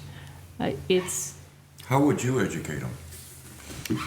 It's maybe doing a campaign to educate. It's doing social media. It's bringing it up at city council meetings, doing flyers. We need to get that out there. I'm sympathetic, and I used to support panhandlers, but when I started learning about what that does, I've changed my philosophy. If somebody needs food, I'll give them food. If they've got a dog with them, I will absolutely buy them dog food because I'm a pet lover. But I think it's that education and knowing that, I mean, this is a business for a lot of people. Oh, yeah. So I think it's kind of an all hands on deck with the city on doing a campaign to educate our citizens on every level. Okay. Norm? Yeah, the median, I reflect back about 4 years ago, that was the one of the reasons why I was asked to run. It was a colossal failure upon the city having that median put in like it was. Understand it with just simple, just get in touch with Caltrans. They've got a plan for shrubs, trees, or something, some sort of irrigation system, and the city just flopped on it. And now what do we have? We have places where people could just hang out in the middle of the street, walk up and down there. I know there's been talks about just taking Florida Avenue away from the state. I don't think that's anything that we could do in the immediate future of the cost, but it's something that we should always reconsider, analyze, you can say every 5 years, to see what we can do to take local control of our streets. There's a gentleman that I work with that I think he came from Huntington Beach or one of the coastal cities down there. He said 25 years ago they did the exact same thing. And this was 4 years ago we had this conversation. He says he went back there, visited. We're putting a median in Hemet. They're removing theirs over there. I remember when this median was put in, all of a sudden we have 3-car rollover accidents on Florida Avenue. And that is a strike contrast from when I used to, drive years ago up and down Florida Avenue. Sometimes you'd have somebody bump into the back of you running a stop sign or something. And now we've got these colossal accidents. And these are in vehicles. We have pedestrians, obviously, crossing these streets more and more so. I had a tenant of mine, actually, about 10 years ago, walking down Florida Avenue. She got hit by a car and she got killed. So we have public safety issues that we have to deal with this, and I see it every day. Today, another car running a stoplight, but the median, we're gonna have to do the best we can to manage through with Caltrans, but it was a failure putting that median in. Agreed. I agree Agreed. too. Stacy, you got some? So moving on to the city's infrastructure, it's a huge concern for many residents regarding the potholes, the poor repair of the streets getting repaired when others aren't, citizens putting in requests to have their streets taken care of while they see, getting theirs done. I mean, there's just a lot of disgruntled people regarding the condition of our streets, and also not just that, but the upkeep of the current streets that we have, just maintaining those streets so that they are treated well, so they last longer. First of all, what would you say directly to those residents who've been waiting a long time to get their streets fixed and they're still waiting? And what would you say as far as prioritizing the projects, such as slurry sealing or choosing to do a complete restoration of those streets? Norm, do you want to go first? Sure. I've had conversations with the city manager about this, and mainly we have a similar problem up at the Ramona Bowl. We have a newer parking lot up top, and we have an old crumbling parking lot down below. So what do? We're a nonprofit up there. We have to decide, do we want to protect what we have, or do we want to put our resources and build new, and then possibly have to redo the newer parking lot. And this is a conversation I had with Mark, and so they've got to prioritize, and that's the key. I think prioritize. Save the streets that we save now by slurry sealing. It's a heavy cost, a burden to redo streets. And I have talked to a couple of residences. You're looking at some of the older neighborhoods where 25 plus years their street has never been done. And they are aggravated with it. You can tell it's deteriorated. So we've got to do better, I think, prioritizing what streets we do, but we got to figure out, have solutions on how we can replace these, take care of our citizens. And I know it could come from developers as well. Because one of the questions I asked is, there was a newer development. How come they are constantly getting their streets taken care of? They're always nice and newer. And it's the tax dollars that come in, is the way I understood them expressing it, Mark expressing it to me. They have more tax dollars coming in to be able to take care of these areas as opposed to other neighborhoods, the older ones that we have that were built in the 50s, 60s, and 70s, where they don't have that increased tax revenue to be able to apply that money towards repairing those streets. So when we do new developments, we've got to look at that and just have proper planning so we don't face this problem 20, 30, 40 years down the road. Carol? Well, I know infrastructure is huge. And so, every city does a pavement improvement plan, and they survey all the streets in the city, and they determine what kind of level they're at. And if they're in such a state of disrepair, the cost is enormous.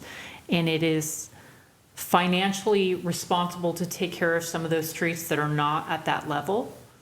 I know that the city in the past has failed in doing street maintenance.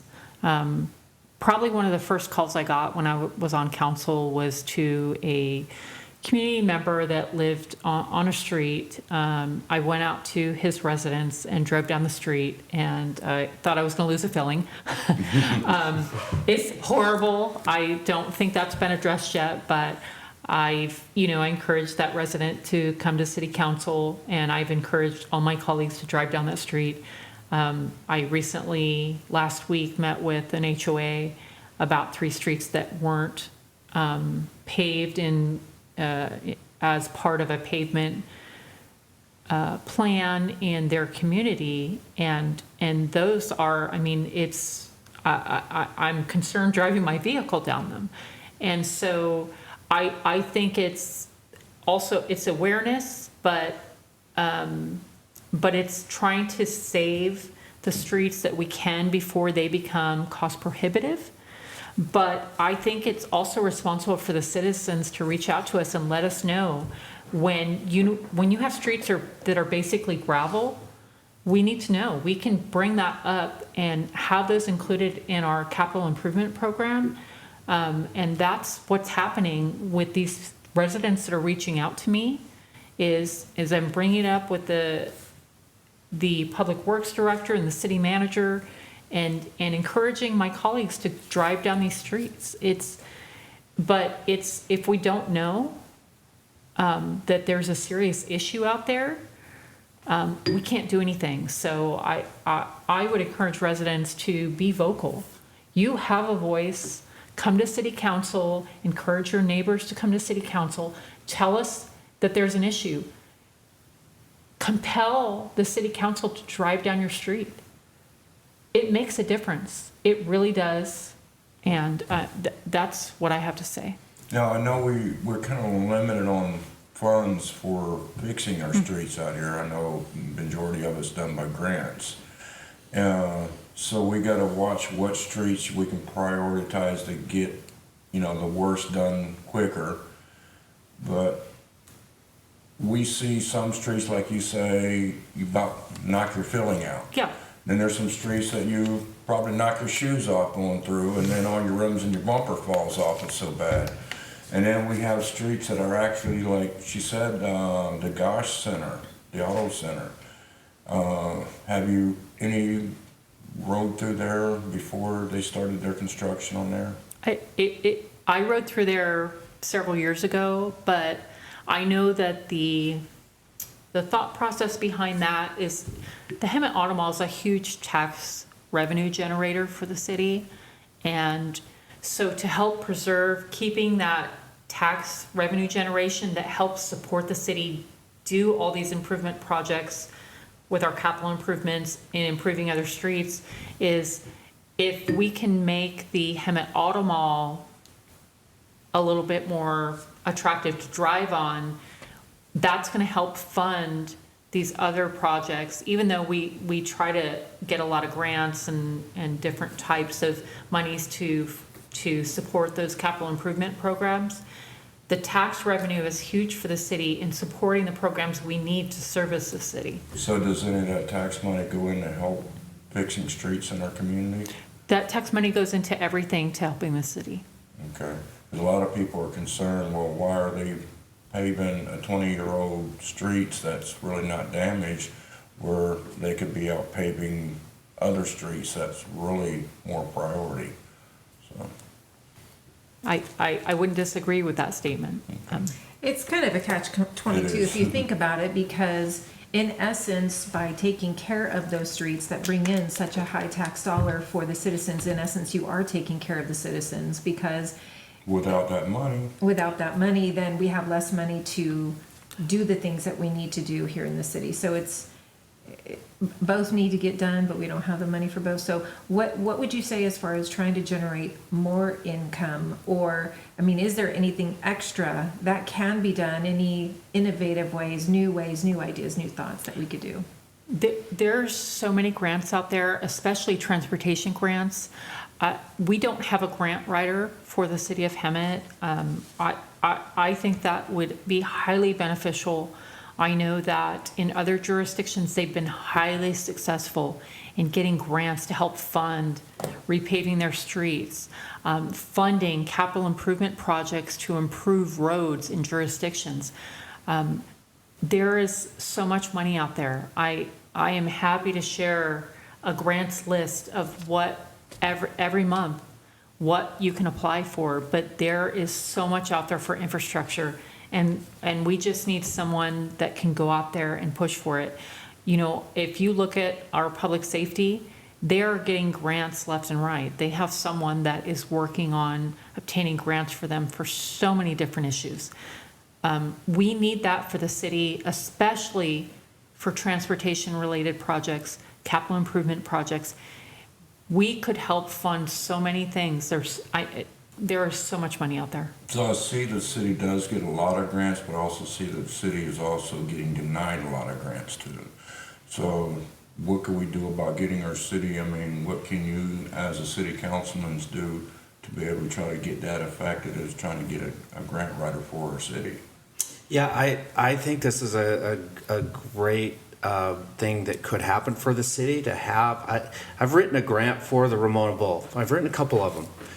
Got one accepted, I've got one denied. So I know, and these are small ones. You're gonna write grants as a council member? No, No, you could do it. That's what I'm getting at. Is like some of the small grants. It doesn't take too big of an effort. This was the first time I've ever written a grant. I'm not a grant writer, but I have a passion for the bowl. So, I know all the inner workings of it and was able to go ahead and put it together very easily. So with the city, when we're talking about larger grants, it's going to take some expertise to have somebody come in, and it's going to take a team. I remember California Family Life Center when I was part of Habitat for Humanity. They brought in teams that we sat in an executive room when they were writing a grant, and I think they had something like $600,000 to $800,000 coming in, and this was 25 years ago when that money went a long way. Today, it's not going a long way as much as it could, but it takes a team to be able to write a grant. But you also need somebody that knows how to do it, that has an expertise in it, whether we hire it or contract it out some way or somehow. Like Carol said, there is a ton of money out there.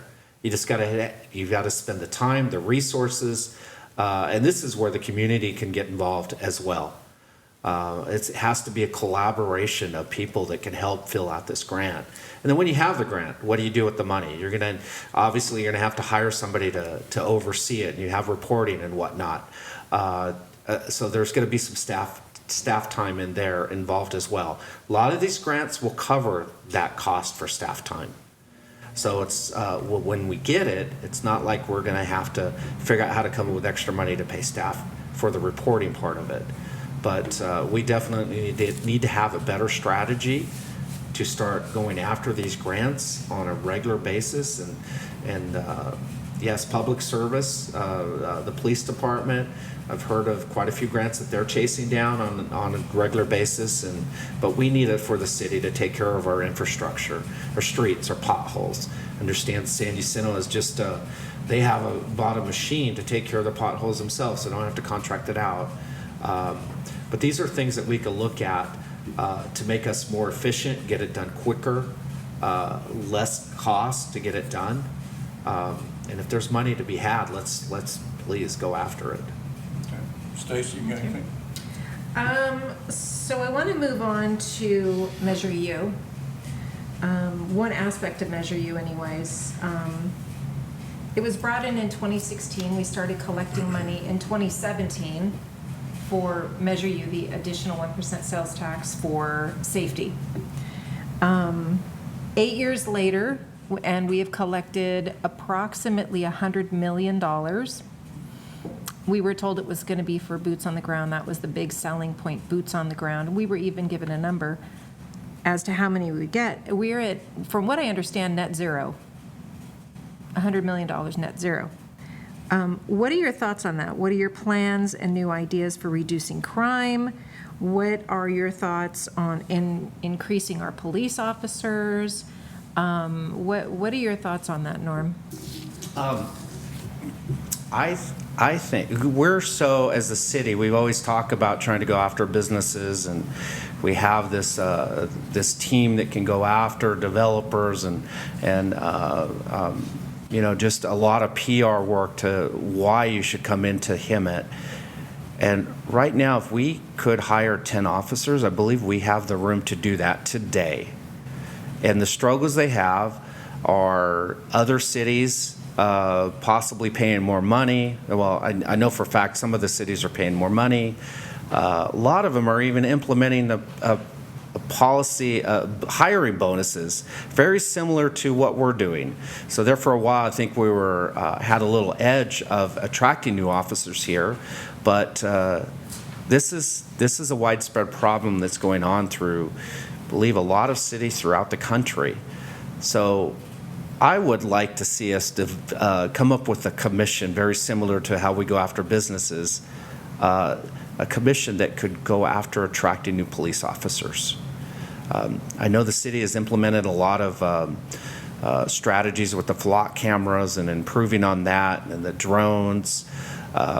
So there's some technology that we can continue to look at and invest in to suppress the crime. But also, I think we just need to engage and get good people to want to come to work here and have a PR move and a commission or something that we can develop at the city to start attracting more people here. And Carol? So our crime stats are down. So recently in 2023, the FBI just released the 2023 crime stats. And so violent crimes for hemet are at a low. They are below the state and federal numbers, and the same with property crimes. The issue that we have with trying to recruit is the number of calls for service for our police officers.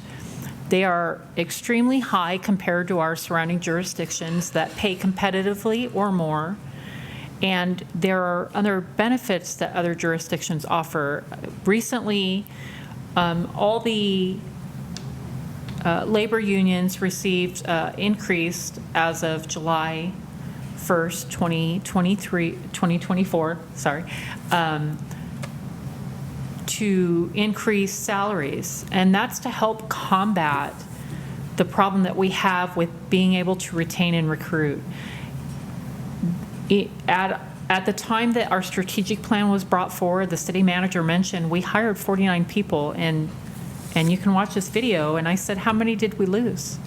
And I knew the answer. It was 49. And that's not just with public safety, that's across the board. hemet has been struggling to retain our employees that help us keep all of our services running. We need to stabilize our staff in order to provide public safety, to provide sewer services, to provide code enforcement, to provide building inspections and planning services, and being able to respond to the public in every fashion. We're trying to combat that, but we need to reduce the calls for service. We need to get more people more boots on the ground, like you said. So I'm hoping with some of these changes that went into effect in July, we're able to recruit more officers, but I think we need to do more. Public safety is so important, and Measure U has been critical to the lifeblood of the city, and we do need to increase our public safety. I don't know what more we can do. Again, I've been I sat in negotiations for every labor group and trying to help them get a competitive medium wage. I think we still need to work on what we're doing to attract police officers and firefighters to our organization. Right now, when we hire someone in either one of those organizations, we're spending about $80,000 in training them. And typically, in the past, they've left in a year. We've invested, and they'll go to another jurisdiction where they can make more money, have less calls for service, and a better quality of life. We need to do better by our police officers and our firefighters, and we need to do more to change what other jurisdictions or what people think about our city, and also attract the right people. I think we have a lot of great people in our organization. We just need to encourage them to stay. This is a great city. It's a great city. I raised my daughter here. I'm committed here. I have given my life to this city, and we can do so much more, but we need help, and it's changing how people think about Hemet. And right now, I don't think people think about Hemet in a favorable way. We need to change the mind thought. This is a great place. Our crime stats are going down. We just awarded 5 of our 3 firefighters, an engineer, and a captain, the Medal of Valor. We're doing great things in this city.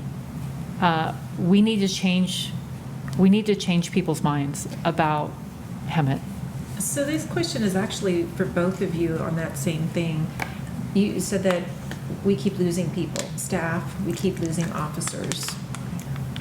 Norm, why do you think that is? What do you think the reason for that is? And what would you do to change that? To retain? Yeah, thank you, because that's something part of, getting a commission together is, Carol, you've hit the nail on the head. Is retention is also a serious problem as well.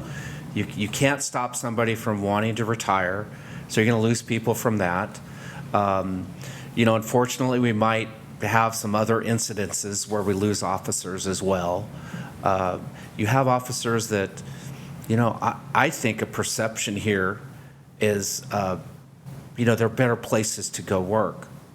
Why wouldn't you want, Murrieta, to give you an example? I think I've seen some stats, I get these real estate stats all the time about safety comes across to the desk, and it's like, they're one of the safest cities. It's like, why wouldn't you want, in an environment that we have now, consider like, well, you know what, Hemet is not taking care of the city like they should be.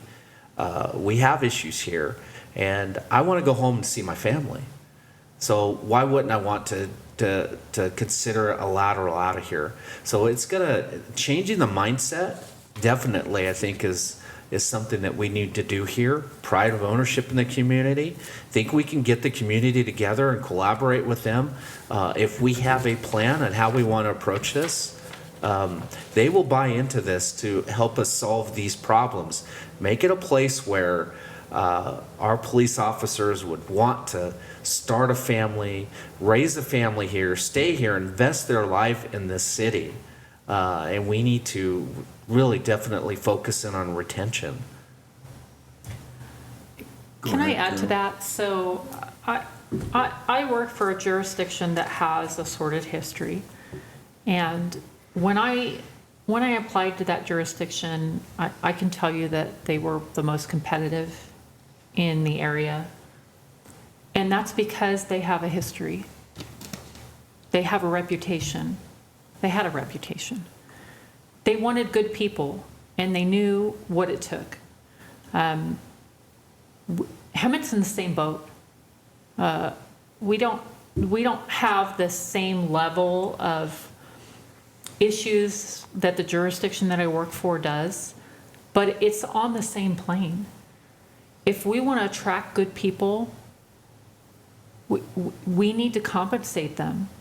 Again, as Norm mentioned, Murrieta pays more, less calls for service. They have a better quality of life. If we could clean the city up, we'll get people that want to live here. I know that there's been some things floated in the past about maybe doing a first time, like a home buyers program, is if we can get cops or firefighters to come here and we help them with purchasing a home that is over a certain period of time that they have to work for us for a certain period of time. That puts those people in our community that are vested, that we are committed to, and they know that. There are so many things that we can do, but I do think we're at a disadvantage. We have a reputation, and I've heard it from many jurisdictions. We have higher calls for service. Our officers are having, it's a lot harder here, and it's the same with the firefighters, our calls for service. So we can do better. First-time home buyers or not a first-time home buyer, but a home buyers program where we can get our public safety, we can help them with a down payment on a home.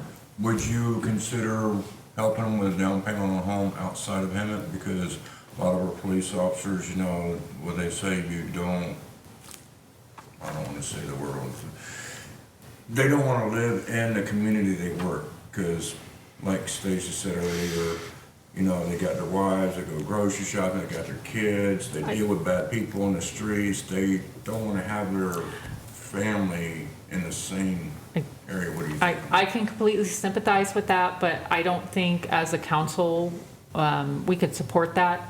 As I mentioned, I worked for the city for 13 years. I can't tell you how many times Howard Tunget has approached me in the grocery store while I'm trying to shop and is yelling at me over 6 aisles in the checkout lane about things that are going on in Hemet. And I'm like, Howard, I'm shopping, I'm trying to buy groceries. Or, you know, I've been approached by applicants that on a weekend while I'm at one of my daughter's sports games.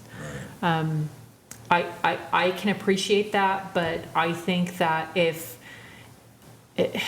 for the city, I don't know how we could support funding homes that are outside of our jurisdiction. I think the goal is to bring them in and have them have a sense of community. Right. They need to be vested in Hemet. I understand, but like if I was a police officer in Hemet, I arrested somebody or I had to shoot somebody, you know, the stories of officer-involved shootings. They don't want to live in this town. They want to be outside of that area because it's more of a safety issue, not just for that officer, but their kids and their wife. Because you have retaliation on either, you know, arresting people or stuff like that. So would you consider, instead, if that don't work out, what does our officers get pay raise? I mean, I see what these guys do on the street. Do you feel that our officers are not being paid enough? Maybe that's why they're leaving, or what's your take on that? I think that was the case in the past. I've done several ride-alongs, and I can tell you, and I've told the officers this, I've been a planner almost my whole career. I've worked in government for almost 30 years. And when I first came to the city of Hemet as an assistant planner, it was right before the economy just really went bad, and we were looking at significant layoffs. And I was at a city council meeting. I was worried about losing my job. And a police officer came up and said, get rid of everybody at City Hall. And I can tell you that soured me against public safety. And, you know, heard rumors, this and that about, you know, between PD and fire and all this stuff. And I can tell you, when I did my first ride-along, I felt guilty about my thoughts about them. It is eye-opening what they do and what they give up for us. I would encourage everyone to do a ride-along. It is completely amazing what they have to go through in one shift, which is 12 hours, and what they give up. I think that they have a competitive wage now. I think that is fair. Is it competitive with our jurisdictions, our surrounding jurisdictions, and the calls for service? I don't think so. I think that we still may be in danger of losing people, but not as many as we were. Not 49 to 49. And with that 49 that left, the majority were public safety. And the amount that we invest in them is enormous. We need to retain these people. They're an important part of our city. Without them, we're screwed, you know? Yep. So, okay. I want to go on to the next question, talking about the economical businesses and development. is a big concern in our residents in Hemet. How exactly would you go about bringing a new business in our town? How would you go about supporting the current businesses, and what kind of new businesses would you try to attract, and how specifically would you attract them? I'd like to go back to the, before I answer that, I have a brother-in-law that's law enforcement, sister-in-law, law enforcement, and they don't live in the city that they that they work in. And I've heard this. One thing comes to my mind when I've talked to him is his frustration. He goes to the funerals of the fallen officers. He's part of that team, but every time it hits the core to him, and he's wondering who is out there speaking for us. And I know the sphere or the group that I mingle in, that there's a lot of us that actually do. You're not alone. Don't feel alone. It doesn't stop them from feeling like they're alone. But I want you guys to know you are not alone. We're praying for you. We're hoping the best for you. We're trying to figure out how we can support you, because it is a tough struggle to go on a 12-hour job, whatever shift you're going on, and then going home. I could see the grief in my brother-in-law at times. And I had a personal experience just probably several weeks ago, putting up a campaign sign, and then an accident occurred right behind me at a major intersection. And I could swear the person was hit so hard that she probably died right there. Now, I saw a gentleman go over, take a look, see what was happening in the car. We had a lot of chaos going on. I decided to go ahead and get on the phone and call 911 immediately. It just, when something like that happens, it's like, what do you do? But at the end of that, when I went home, I just, they ended up being okay. But I went home taking that with me. And that was just a few minutes of a long shift that you guys have to deal with every day. And it emotionally drained me that day. And you guys are doing it every day. So trust me, I mean, I'm not trying to say that I can, fit in your shoes and handle this job, because it's tremendous, but I just got a little small glimpse of it. And I just want you to know that we are thinking of you, we're praying for you, and it is tough, and we are appreciative of what you guys are doing out there. But to answer the economical business development in the city, again, I think it goes to the first statement, or the first discussion that we had, becoming a more business-friendly environment. Somebody wants to come into this business and do business. I like the idea of a 24-hour turnaround, something like that Carol mentioned, that we respond to them immediately. It almost reminds me of selling a home in real estate. First-time home buyer. They're coming in, they don't know what to do. You can tell immediately. It's like, can we go in the house? They're living there. Well, they're not here. Well, can we look at it? They have all these hesitant concerns about looking at a house that they may be there for 30 years and raise a family. It's like, it's the biggest decision that they're going to make. And you've got to hold their hands. You got to hold their hands, and you got to guide them, and you got to tell them it's okay to open up the cabinet. It's okay to walk in the bedroom. It's okay to walk in the back door. And I feel the same with businesses. When we have a business that, let's say, we really desire or know that it would be valuable for the community, we need to make sure that we're rolling out the red carpet and holding their hand and making sure if they have any questions or concerns that we get them addressed in a timely fashion, so we could change that reputation that we have in this city, that no, the city is doing something different. They are trying to encourage and work with businesses. Now there's I'm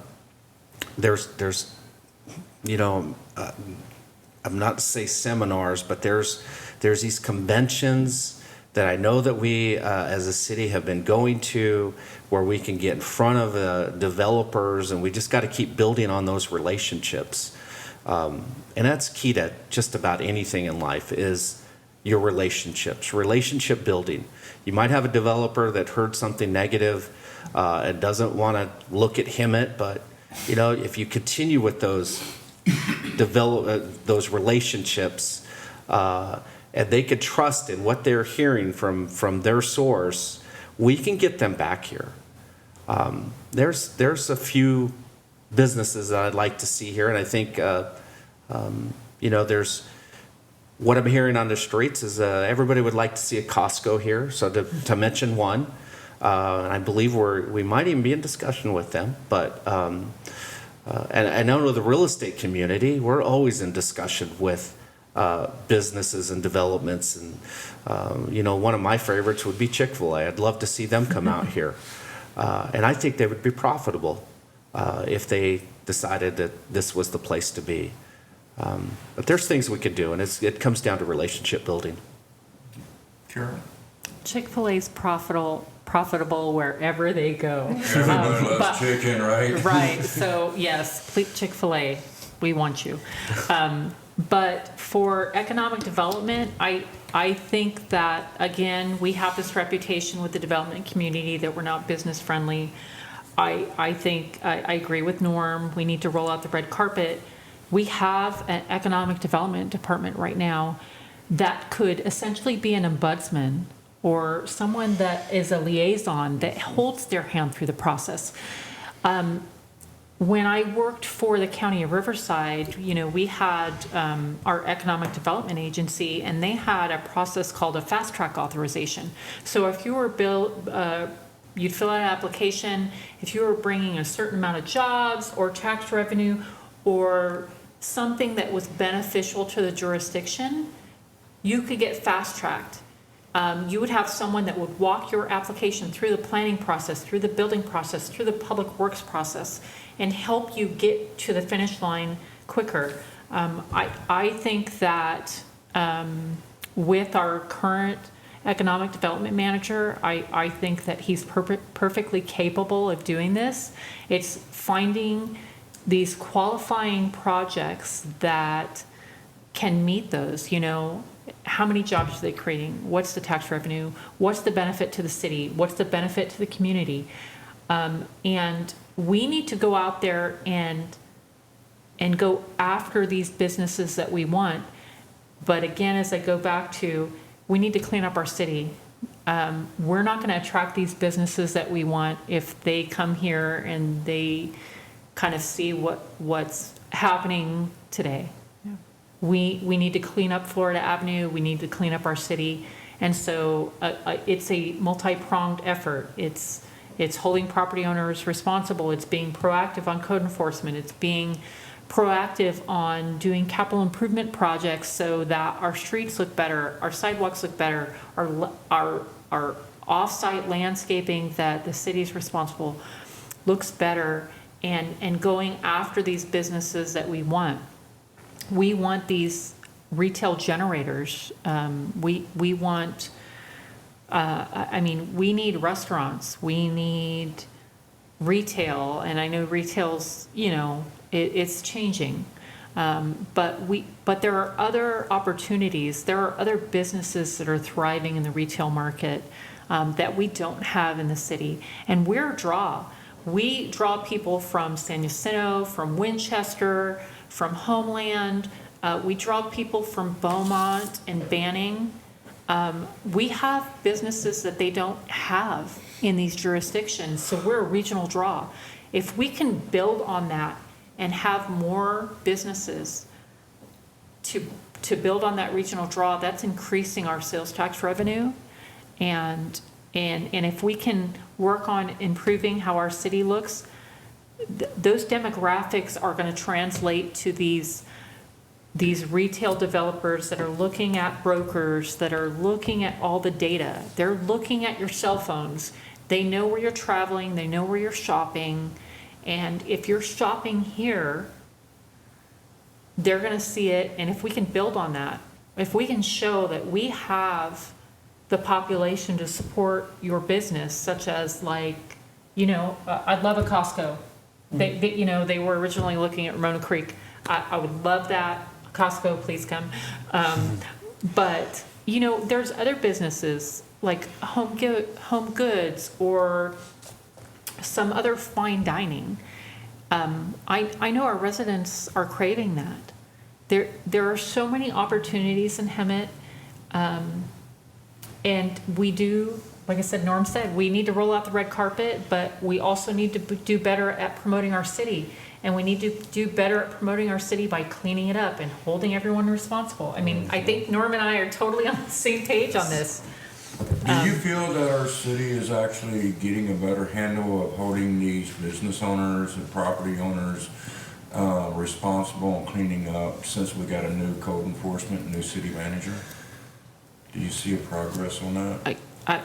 Personally, I don't see progress. Like I said, I mentioned with C-Click Fix, when I got appointed to council almost 18 months ago, I reported several issues. They were closed, and those issues still exist today. I can drive down Florida Avenue and see several issues. Who is the people in the city responsible monitoring the incoming C-Click fixes? I'm not quite sure. I did ask the city manager after 2 weeks after submitting how long it takes to receive a response, and his answer was 24 hours. And I said, well, it's been 2 weeks. And so they said, oh, well, maybe it's behind. Brought it up 2 weeks later, still hadn't been addressed. And so then I was asked what were the issues? And I said, does it matter? It doesn't matter if it comes from me or anybody else. I was reluctant to answer. I did. My cases were closed. 2 of the 3. And 2 of them haven't been addressed.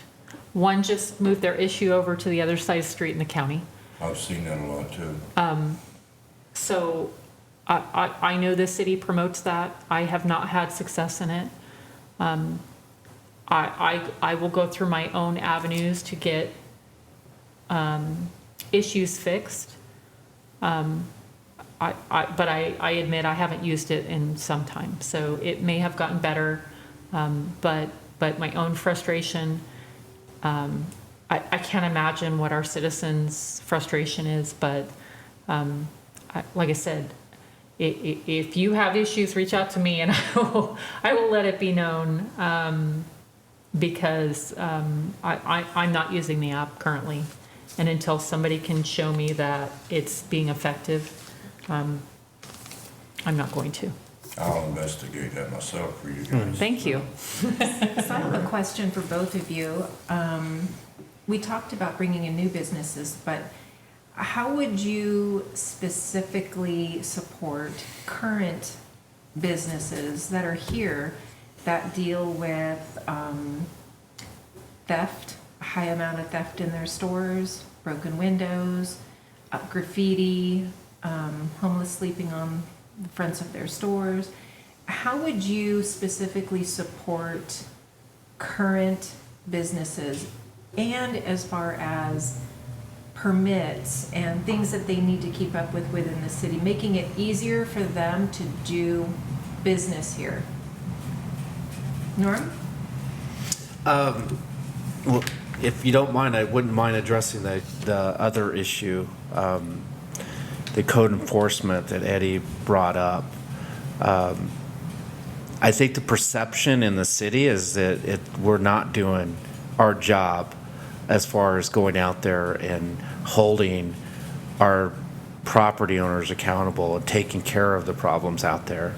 The most recent experiences was a complaint from somebody with this development taking forever. And again, I'm going to say that it's probably, there's two players involved in it, so there's probably problems on both sides possibly.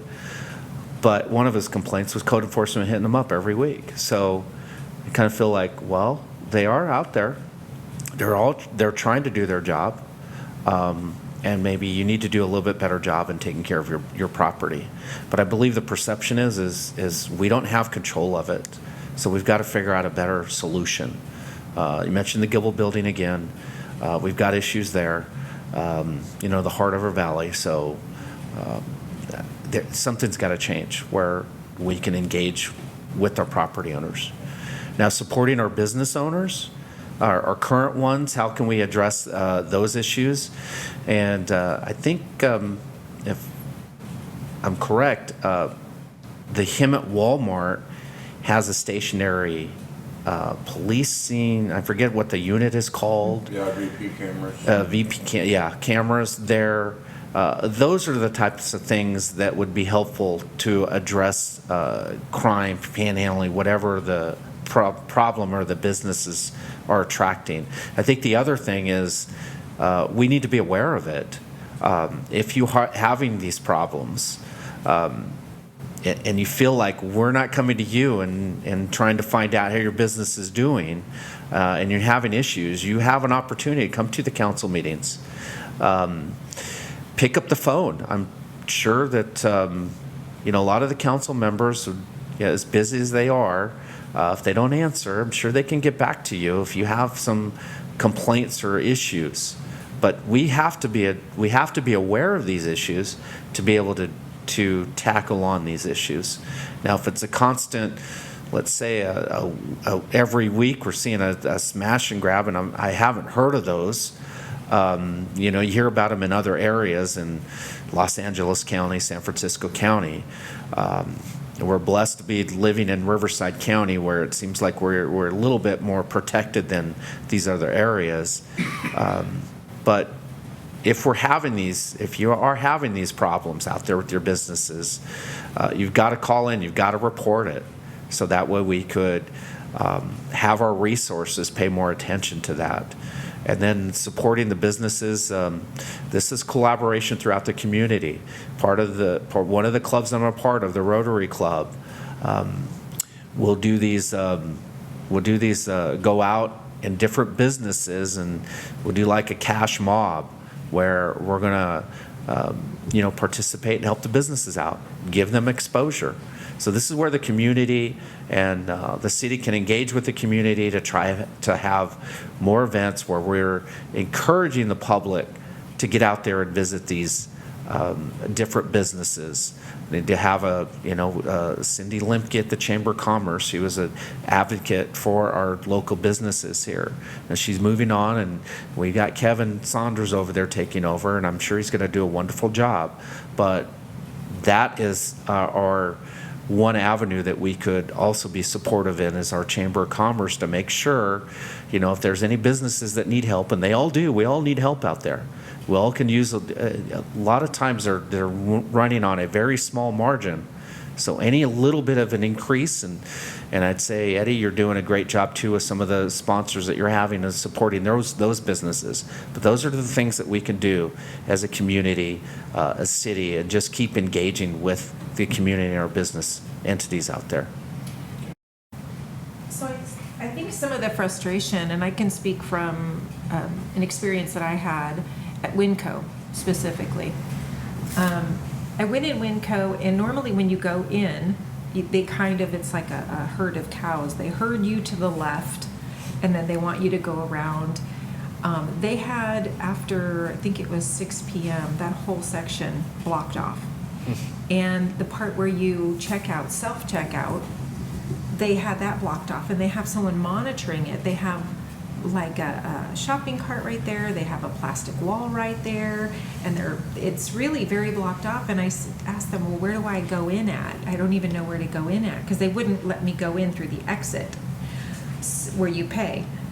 And so I had to go all the way around. And then when I was done with my shopping, I asked the lady, what's going on here? Why is it like this?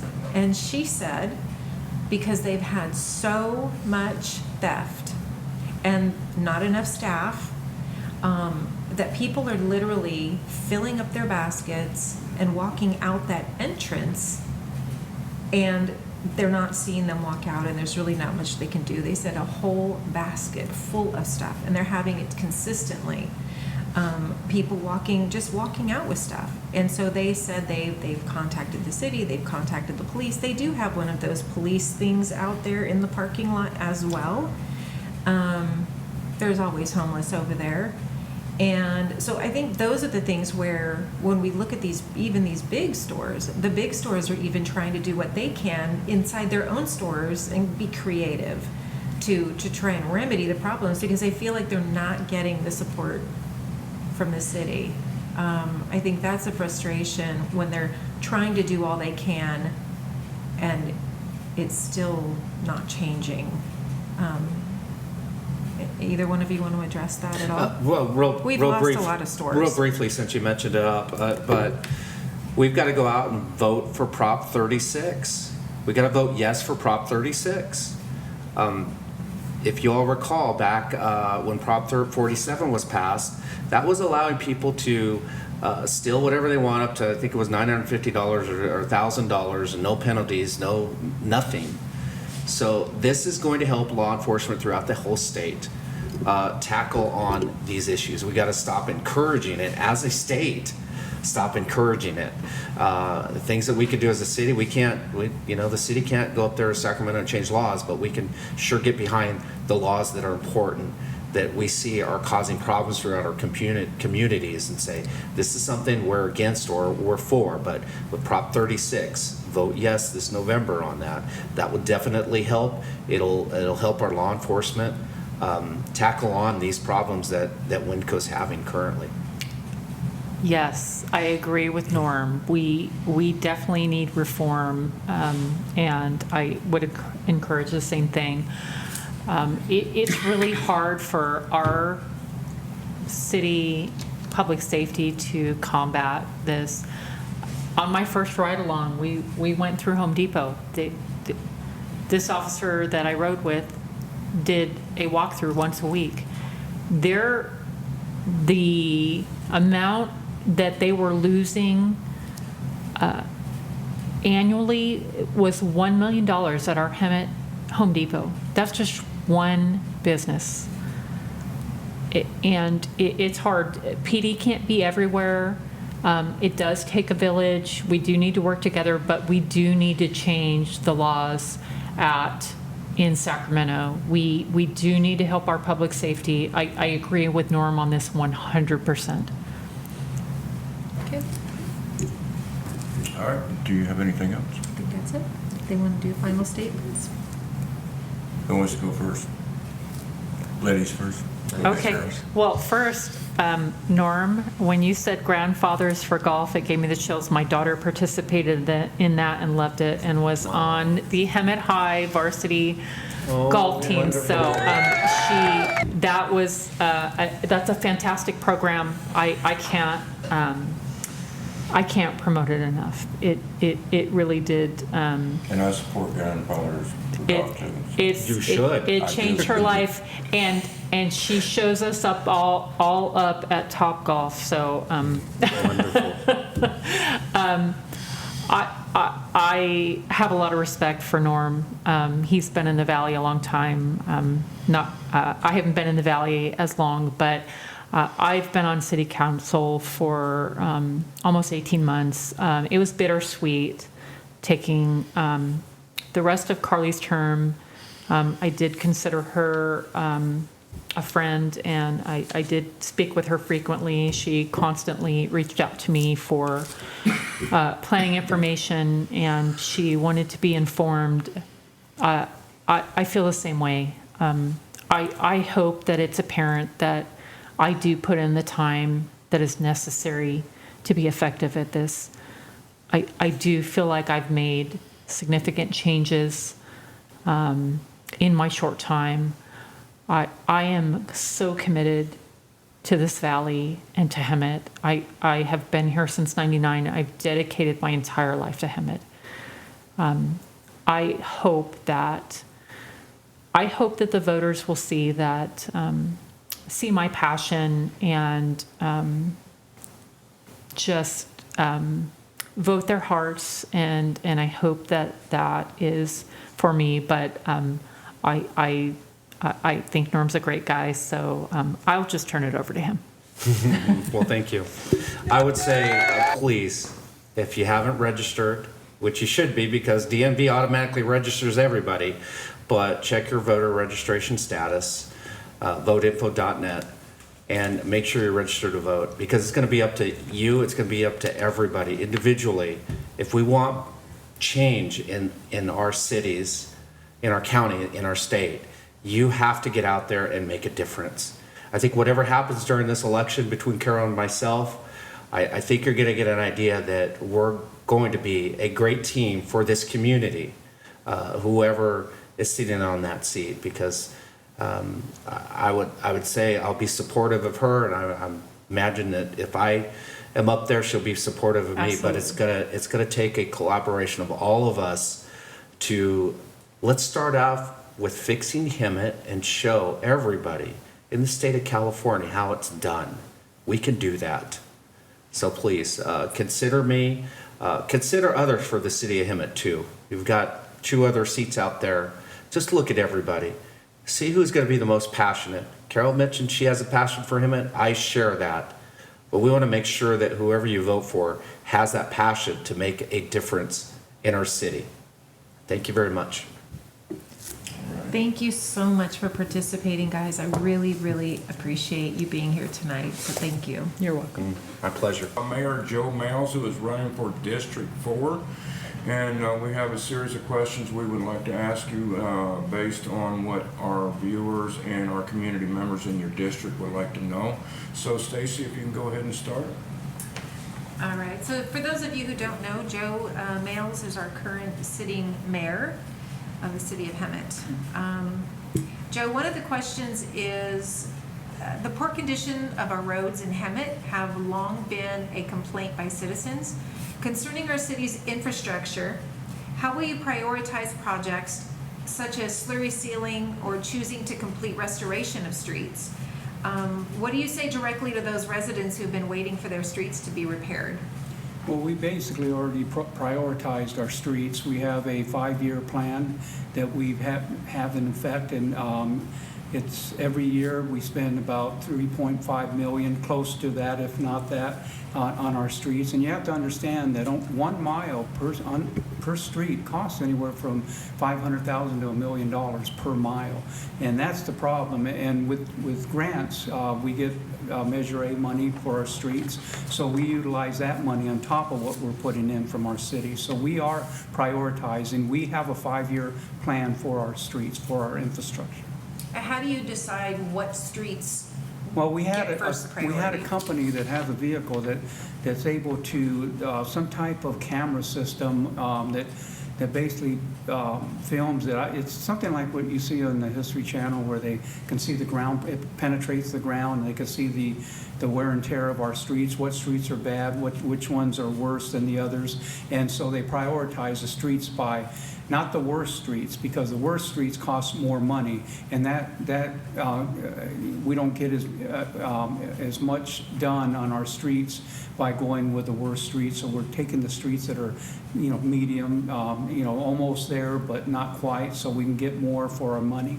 So like I said, anywhere from $500,000 to $1 million just to fix our streets. So the ones that aren't the worst, and we work on them, we can get more value out of our money, or more distance, I guess.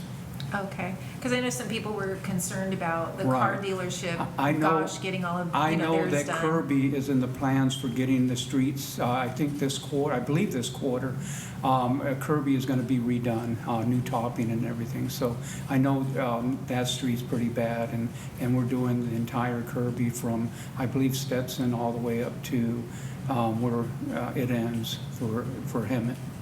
Okay. Like she was saying, some residents, a lot of residents actually, was contacting us about, why is the Gosh Auto Center being took care of before our city streets? Okay, and we discussed that, and the reason it's getting taken care of, because we have people that come from out of town to buy vehicles, and when they're on bad roads, they kind of like say, you know what, let's turn around, let's go back home, we can go shopping somewhere else where the road, where we can get to the auto mall better. And so we decided to put more emphasis on Gosh Auto in order to, Sorry. well, for the population coming in, so they wouldn't get deterred and want to just leave and say, forget it, Hemet's not even worth coming to. So we prioritize that area for economic purposes. So. Right, okay, thank you. All right, I want to move on to the homeless issue. I know you've been doing a lot in this city as the mayor, trying to put this homeless situation to, a better control. I noticed that you've been reelected as mayor twice now in a row, so you must be doing something right.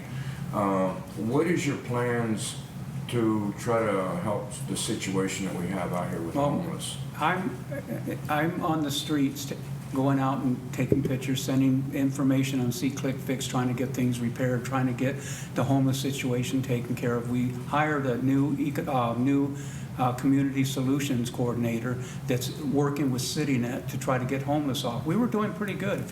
If you remember back a couple months ago, it was getting better. People were happy. We got a big drop off from other counties. LA County sending their homeless here. San Diego sending their homeless here. Everyone's sending their homeless to Hemet. And not only Hemet, Paris is being affected also. San Jacinto is being affected. And as we move people off into temporary homes and then into permanent homes, we get more that get dropped off. These people that are here now, they're not from Hemet. They're from other counties. And right now we have an ordinance that's being written up by our attorney that people that get caught dropping off homeless people, they're going to get fined. I'm not sure if it's going to be a $500 fine or a $1,000 fine. And then the second time it's going to be double. The third time it's going to be a tripled with jail time on the third one. So as a mayor of City of Hemet, you're not making money off of these people being dropped off? No, like sir. They say they are. And I heard that so many times, even before I got on council, and I asked around. I went to our finance people. I went everywhere to ask who's getting paid, and nobody is. Nobody. It's the counties. LA County is, they have the Olympics coming in, 2028 or something. They're getting rid of all their homeless and sending them to Riverside and San Bernardino. So what evidence, what evidence do you have to support that people are being dropped off here? Because I know that's been said Because we for see many. new faces every day, Yes. new homeless faces, and the amount of people that are homeless now that are here, someone is dropping them off. I talk to these people. I'm able to talk to them. I go and talk. I said, what are you doing here?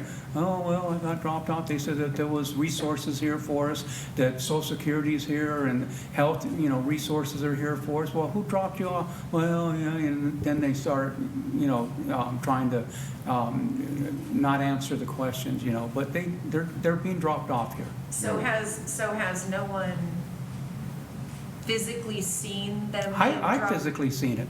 I was coming out of the American Legion one time over off of Ramona Street. I seen a U-Haul drive up and pull right on the other side of the American Legion. And I get in my car and I'm watching these people get off the U-Haul truck. And there was, I would say, probably anywhere from 4 to 6 people. And then I started taking pictures. I said, that doesn't look right. Took pictures. I drove up on there and I took a picture of the U-Haul truck. He dropped the last person off and he took off. And then I talked to the people. I go, hey, what's going on? Oh, yeah, we're coming. We're moving to Hemet. We need, they said that we can get temporary shelter here and then get permanent shelter later. So I've seen it. I've seen it happen. I gave the information to our police and I don't know what came about it. So, but I do know that they drop off. No, and I know you did reach out to Riverside County, and we did. Yes. We had a meeting in our conference room last year. We had a meeting with the Riverside County Health. I'm not sure what they're called, but the health department, and we had them all come in because we found documentation that showed that they drop them off here and in Paris and in San Jacinto, and so we called for a meeting. They came and they promised, oh, well, we're not going to drop off any more people. We won't drop. The following weekend, we had new people dropped off. So they admitted that they were dropping these homeless They off. did, but they didn't say, oh, yeah, we dropped one. They just said, well, we may have, but they didn't, say that they did. But they said someone may have, and, going around, So So they say that they're coming here because we have services here. We have the because resources we for provide homeless. resources and things of that nature. And I know Right. that was a big deal with the mental health hospital. that Right, was and coming. that's why we chose and we fought for them not to put that mental hospital here, and it ended up in the, can't even think what the, Lake, not Mead, but something Mead, and it's on the other side of the 215 in the county area where it belongs. And once that gets built, which it should be built by the end of next year, and we will see less homeless here because that's where they're gonna be going. That's where they'll be sent. So if having a plethora of services here is what kind of brings them here, then of course they get stuck here because we're. Right, because we have no Because freeways, we have no way freeways. out for them. I noticed there was a big banner right on top of Florida Avenue saying it's a big homeless resource fair in the park at Weston. So We have the Weston Park Resource Fair. How is that, I know that provides a lot of services for homeless. Right. So how is that combating what brings them here in the first place? Well, the resource fair is, we have a lot of nonprofit housing, temporary shelters. We are trying to get them to stop putting them in hotels and putting them in these nonprofits. We have so many nonprofits that are here, that are in the county area, that have beds available for the homeless. But CityNet has been using the voucher program for the hotels. We're trying to get them to use our nonprofits to put them there, because the nonprofits have what they need. They have counseling there. They have the drug, anti-drug conference, or not conferences, but people there to help them, the mental health people, the counselors to help them. So we want them to go there, and that's why we're having it, to let people know this is what we have available for you. No more hotels, no more sleeping on the streets. You want help, you're gonna get help. People that don't want help, we're also writing ordinances for that. If you don't want help and you refuse help, you're not gonna live here in Hemet. You're not going to be on our streets. We're cleaning up. We have 3 ordinances that are in progress right now. One passed already, and that's the one where you can't sleep in the parks and can't sleep in front of businesses. So the only problem is, so we don't get sued, we have to have signs made. We've been working on our public works to get the signs made. Once they're made, we're going to have them put out in the parks. We're going to have them put out on the streets. And once those signs go up, then the police are going to go into action. Okay, thank you. Sound like you got a good game plan. We have a good game plan, but it takes time. A lot of people think, they want to run, and they go, oh, well, I'm going to do this, do that, but you know what? It takes time. And I found that out because when I first became mayor, I told them 3 months I waited to see, things were going to, get better. And I called a meeting with city manager, attorney, I think our police chief at the time, and our fire chief. And I told him, this is not working. I go, I'm a Marine. I'm a business owner. Things got to get done. And well, this is government, and I said, no, you know what? It's not going to work this way. We need to start moving.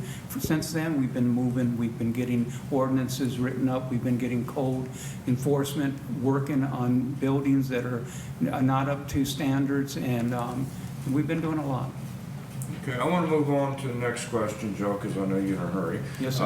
Hemet is short on police officers, even after receiving an additional Measure U and Measure H funds for the last 8 years. If you are reelected, what is your plans and new ideas for reducing crime, increasing our more police officers, boots on the ground? We've been trying to get more police officers. Nobody wants to come to Hemet and be a police officer. That's point blank. That's just it. Do you know why? Yeah, because the way our city is, we got to clean it up. Once we clean this city up and people see that we're serious and that we mean business, we're going to start getting more police officers. We're going to start getting more firefighters. So until then, and we're working on it. And as mayor, how are you going to clean it up? We're doing it now, but people have to see, understand that it takes time. Things take time to get things going, and we're working on it. I mean, you've seen what we did at Rite Aid. I got on the phone and I was direct with our chief of police, the interim one that was there, and I let him know, hey, it's not going to work. We need to clean this stuff up. We have people coming in, businesses that want to come here, they're not going to come in with streets that look like ours. So they got on it, they fixed the problem. Police, I seen that were out there with a homeless situation that was going on Florida. We had 3 police officers out there, and they were taking care of business. Now, what we did is we we passed an incentive program for $60,000 for lateral move police officers. We got a few, but not many, not as many as we thought, and we're still working on that. So we have training going on right now with people that were in the cadet program that are going through training, and I believe we have 10 cadets that are training to come in to be police officers in Hemet. So once their training is complete, we'll have more police officers, but we're working on it. And I doing can our actually best. say I have seen you go through town. You actually went out with the Night Shield Armed And Security. I went with Night Shield, yeah. jumping And that's on another homeless thing that issues. we use. We use Night Shields to supplement what we don't have, to help us with, so they can go to the parks, they can work on the parks situation, get the homeless out of the park. We remove people off the park just recently, so. Yeah, and I saw you out there picking up trash and cleaning up Yeah. the homeless' mess, so I gotta. So say going congrats to back, if you don't mind, just a hair, and I know you have to go, so thank Yeah. you so much for giving us the time that you do have. Going back to the aesthetics of Hemet, the poor aesthetics, you said that we are doing it. Can you tell the viewers what exactly is being done to clean up visually Hemet? Well, we put in a grant, for one thing, for our businesses to fix, for a facade grant to fix their businesses up. We have Arrow now, which used to be the Rocks team, and we're trying to get more people involved with that goes out and cleans up. We have a nonprofit that we pay from one of the ranches that have homes also for homeless, and they bring their homeless task force that they have living there, and we pay them to go clean up hot spots like Rite Aid. So we're out there, we're working, we're cleaning. Myself, I go out there and clean. We have Kristen Tikas's group. Can't think what their nonprofit is. They go out every Saturday and they clean the streets on Florida and Acacia on Latham, and they go out and clean streets. So we have people. We have a movement that we're working on and getting our city to look better, look cleaner. Plus we have Hemet Beautiful that we just had recently, where we had the whole community come out and they clean. We had a cleaning up the city for a day. We also have our CR&R, we're working with them twice a year. We're going to try to make it every quarter if possible, where at the library, they have all their trucks out there, and people are free to bring all their old furniture, their appliances, whatever they have that's trash, instead of putting it out on the streets, to bring it to the library, dump it over there, and get rid of it so we can keep our streets clean, keep the furniture and the appliances off our streets. Anything else? No, thank you for your time. I know that your time was limited, and I don't want you to be late your next one, Yeah. even though you will be. I Thank you so I know. much. Hi, everyone. My name is Krista Mason. Thank you for having me tonight. I am a resident here of Hemet, of course. I've been here about 3 years.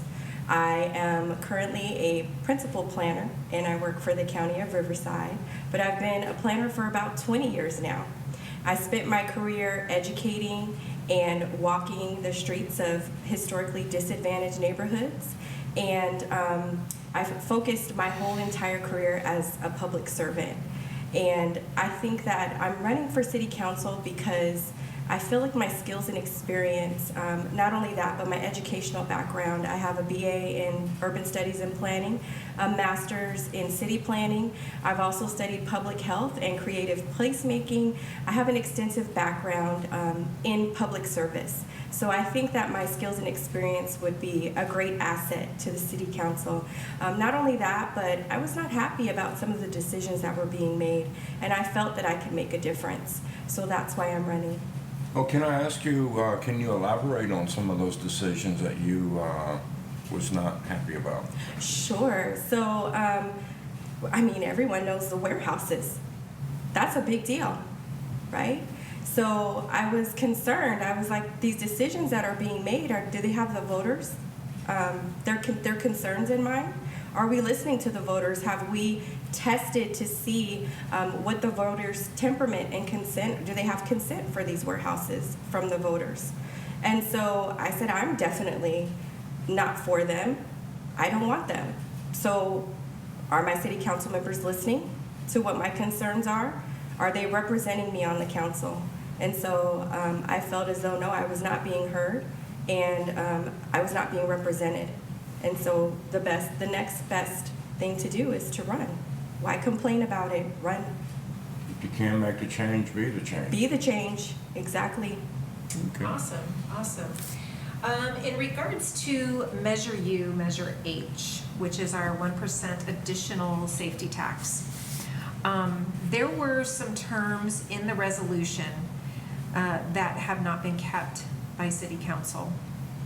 If elected, what would you do to ensure that all of those promises originally made to voters would be kept? And how would you safeguard Measure U, Measure H moving forward? They were promised an independent audit every year. We were promised as citizens additional boots on the ground, and the boots on the ground were at net zero right now, and they use some of that Measure U money to balance the budget, and we haven't had independent audits either on that money. So what are your thoughts on that?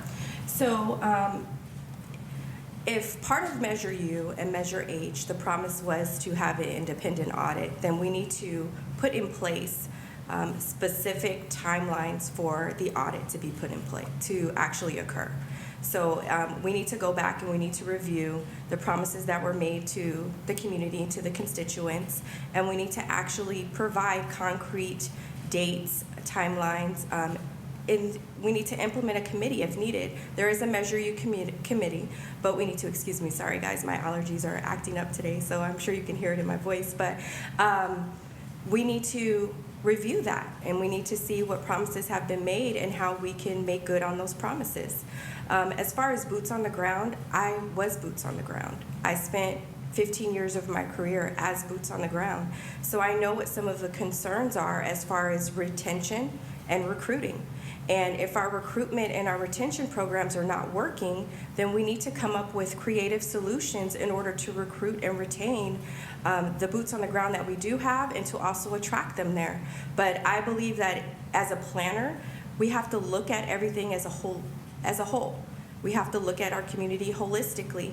Why are we not attracting the boots on the ground? Why are we not retaining staff that we do have?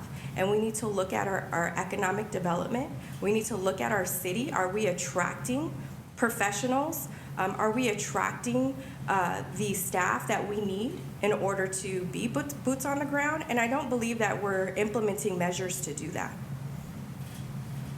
Okay. Eddie? I want to ask you, we do have a big situation in our town everybody's really concerned about, is our homeless situation. What is your intake on the homeless situation? We do have a lot of new faces that are coming into our town every day. There has been proof that a lot of homeless is being dumped in our city. What is your thoughts on that, and what could you do to change that, or what could you do to fix the crime due to the homeless out here? Right. So my perspective on the homeless situation right now is the surrounding cities do not tolerate it. So what measures do they have in place where they're not allowing this to happen in their city, but we're allowing it to happen in our city?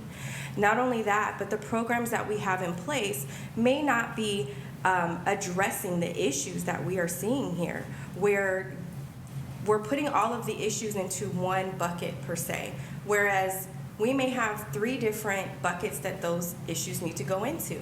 We need to take a wraparound approach, and we need to utilize our coalitions, our community-based organizations, our faith-based organizations, and we may even need to create our own coalition in order to address the problems that we have. For example, we look at the homeless situation as one situation, but you may have 3 different homeless individuals that are experiencing homelessness for 3 different reasons. And we need to have a program to address each of those situations. And so what I will do is I will analyze the problem from the foundation of it and then implement programs for each of those issues. We need a wraparound approach. We don't need just to take one type of model and implement it or apply it to a situation that needs probably a 3-pronged approach. No, I know we do have homeless that are just, people are just down on their luck. Right. People, you know, you can lose your job, lose your house, you know, there's many factors. You wake up one day, you have a home, you go to bed, and the next day you wake up, you're homeless. Right. And people like that, they do want help, they need the help, they will take the help. And then you have these other homeless that, you know, they're on the streets by choice. They don't want to live by no laws. They want to be able to do their drugs. They would like to, you know, do all their break-ins and all that to supply their habit. And those type of people, you know, you just can't help. I mean, you can lead a horse to water, but you can't make them drink. So therefore, we do have programs that will help the people that want to help. But what would you do in the situations where we have all these homeless coming in our town that they don't want to help? They just want their free lifestyle and do their crime and Well, we do their have to make drugs. it less desirable for them to be here. And how can you do that? Well, obviously, we're making it desirable for them to be here because we're not enforcing the laws that we have in place in order to do that. And so instead of being soft on crime, we have to be hard on crime. We have to increase our recruitment for our public safety and our police department, and we need to come up with better plans in which to recruit for our police in order to have specific task force to handle those types of situations. You want to elaborate on that? Nope. Okay. I will leave that one. Alrighty, and I'm going to go ahead and let you ask the next.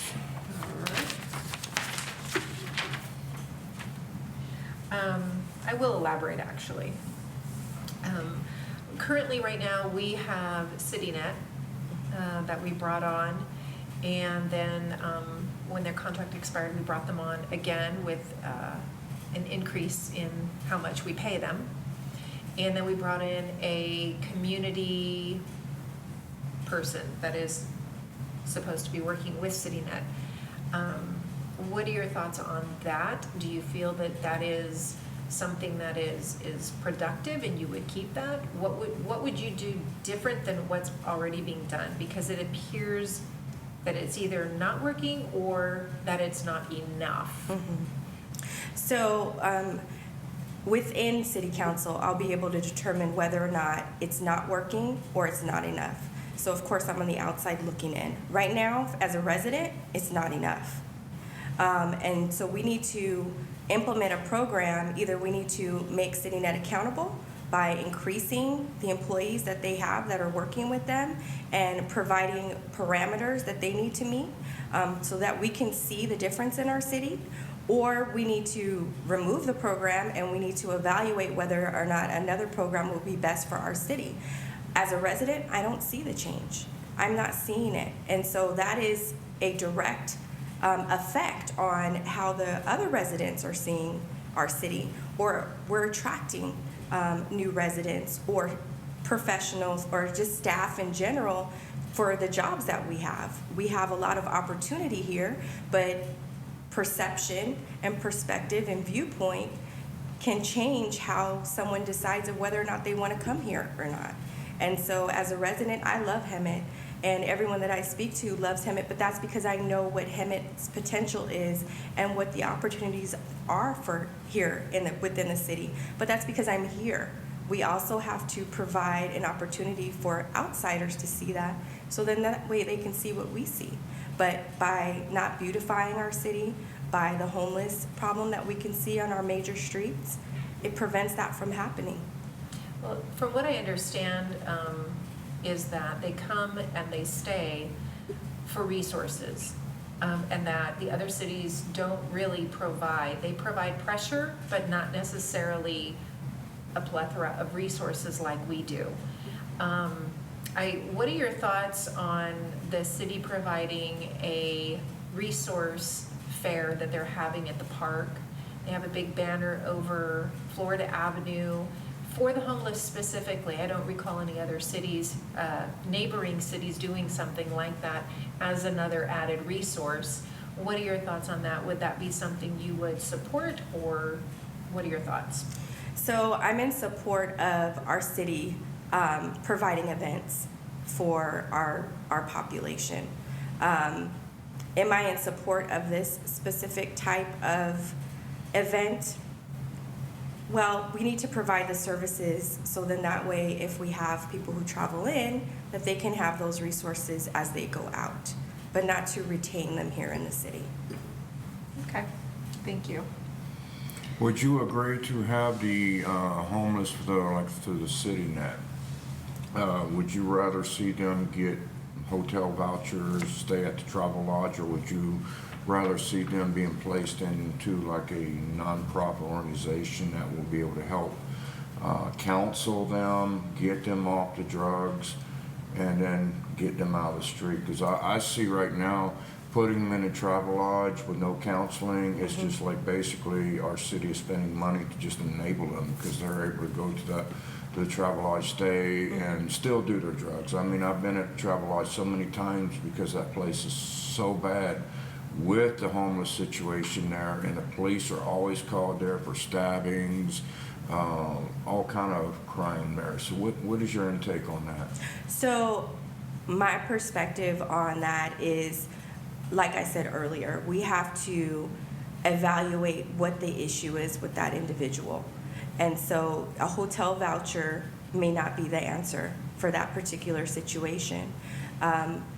Maybe it's a family who needs transitional housing in which a hotel voucher would help them because they could stay in that space a little bit longer in order to get on their feet. But for an individual who's experiencing homelessness due to substance abuse, we need to provide them with wraparound services as far as counseling. So I think, like I said earlier, we can't just put the homelessness situation into one category. We have to be able to compartmentalize it in order to provide the correct approach for it. There was another part to that question that I wanted to answer. It just escaped me, I'm sorry. But as you can see, I'm processing solutions as we're talking. And I've had actually family who have come and performed at the Ramona Bowl and have stayed at some of those hotels and the motels, and they were concerned about my safety. You know, they were like, I'm concerned, and I'm coming here as far as, you know, performing in the city, you know, which is a benefit to our city, and I don't want them to feel concerned about that. What we can do is, my thought came back. What we can do is we can implement ordinances for that. There are ways to take the calls for service and show the crime rate in those specific motels or a specific location, and we can implement ordinances that will deter and make it less desirable for those businesses to endure that. And there's specific ways to do that, and I have the specific steps that you can do to implement that. Is that also including such things as panhandling? Because I know since we got the medians in, which was a county thing. Yeah, they're concerned, yeah. There's quite a bit more now on those. Well, you know, medians. the issue with the medians is they should have been landscaped. Yes. You know, and unfortunately, I don't know why they weren't landscaped, but that's an easy beautification tool, an easy deterrent from the panhandling on the medians, and it would have made our city beautiful. So why that wasn't put in place when that went in, it would have been an easy fix. And when you say landscaping, I mean trees, shrubs, native species landscaping that would beautify our city. but do you really think putting up trees in the median would stop them? Because all they'll do is lean up against the tree with their holding their sign in. Well, it deters. Other cities have experienced success with landscaping. Part of it is the mentality. If you see something that's beautiful, you're going to want to preserve that. I think a lot of the issue in our city is the broken window theory. There's a lot of a depressed mentality because of what we see. But if we begin to work together to fix some of that mentality, then it will permeate. It will begin to absorb throughout the city, and that's what we want. And so we can't say that it's negative. We have to start somewhere and start it from a positive approach. And then if that approach doesn't work, then we step back and reevaluate, and we come up with another process or solution. Yeah, the previous city council, they dropped the ball on that whole median. We were given the option for landscaping and things like that, where people couldn't walk up and down the median because it would be filled with bushes and flowers and shrubs and things of that nature. So it's unfortunate that they made some delayed decisions, bad decisions, and now we have what we have.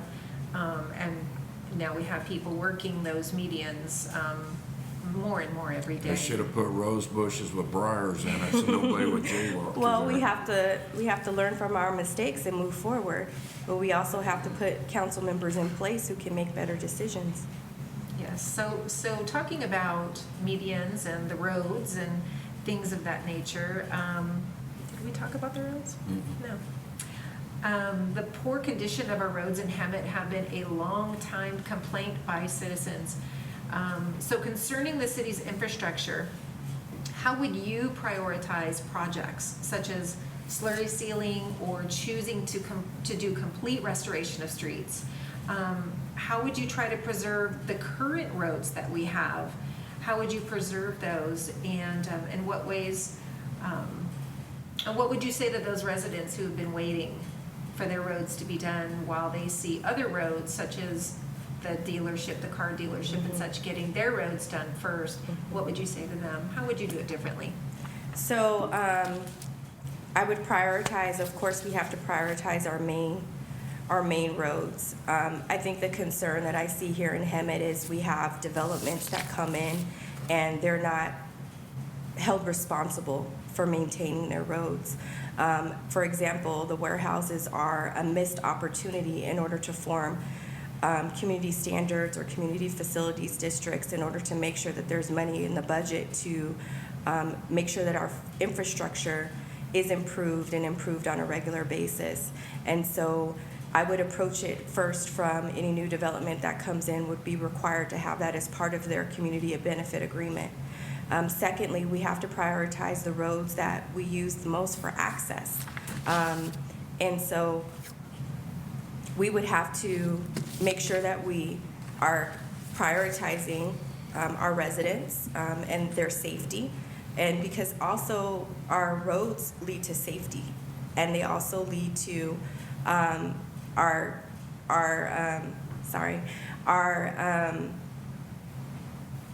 how we feel about our city. And so we have to make sure that we prioritize them. Okay, Eddie? Okay. The economical development is a big concern of our residents in Hemet. How would you go about bringing in new businesses and supporting the current businesses? And what kind of new businesses would you try to attract, and how would you specify would you attract them? So, yes, our economic development is a big concern in our city because we have a lot of opportunity here. And I think that that's what attracted me to Hemet, because I saw that we had the ability to have a great economic development strategy because of we have a lot of infill opportunity. We have the infrastructure that's already in place.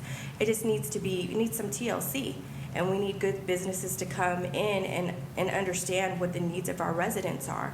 So the way that I would approach that is I would have more community and civic engagement and engage with the community of what they feel their needs are, because they're going to be the ones who are going to shop those businesses. And if I can show that this is what our community is asking for and this is what our needs are, I can then present that to any developer or economic business that wants to come in. Also, can you repeat the other part of that question? Sorry. How would you attract these businesses? So that comes in, like I said, as a planner, looking at our city holistically. If we're not attracting other residents, how are we going to attract businesses? So we have to do a wraparound approach in that case as well, as far as beautifying our city and showing that, hey, this is a good place for you to come to. We also have to enhance our my gosh, guys, I'm sorry today. I'm slowly going down. But as you can see, I have all of these ideas in my head and I just need to get them out. I would increase our enforcement. to show that as a city, we are committed to making sure that our businesses are also protected. We have a lot of retail and shoplifting and petty theft, and so that deters our attraction of businesses as well. And so we need to make sure that we're implementing and we're harder on those types of crimes so that they can deter them from happening and we can attract businesses. And then also we can place community benefits agreements on those businesses so that they also benefit our city. As we're shopping them and we're using them for retail purposes, they also pour back into our city and we become community partners. Now, how would you be harder on the crime, on the shoplifting and everything? Our police are always called out to, like, last night I was at Walmart neighborhood market, and they were telling me that I need to come out and sit in the parking lot and just live stream these people, how they just come in and they just steal.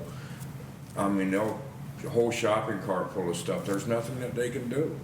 And as long as it's under $999, Right. they get away with it. So Right. now the police are like, well, you know, What it's can I just do? wasting our time, you know, to go out there and the police never show up, or, you know, police does their calls by priority, so that's on the bottom of their list. Right. So, I mean, what can our city council do and what can you do to help deter that and Well, be harder on them? Right, and so I think you hit the nail on the head when you said it's their low priority.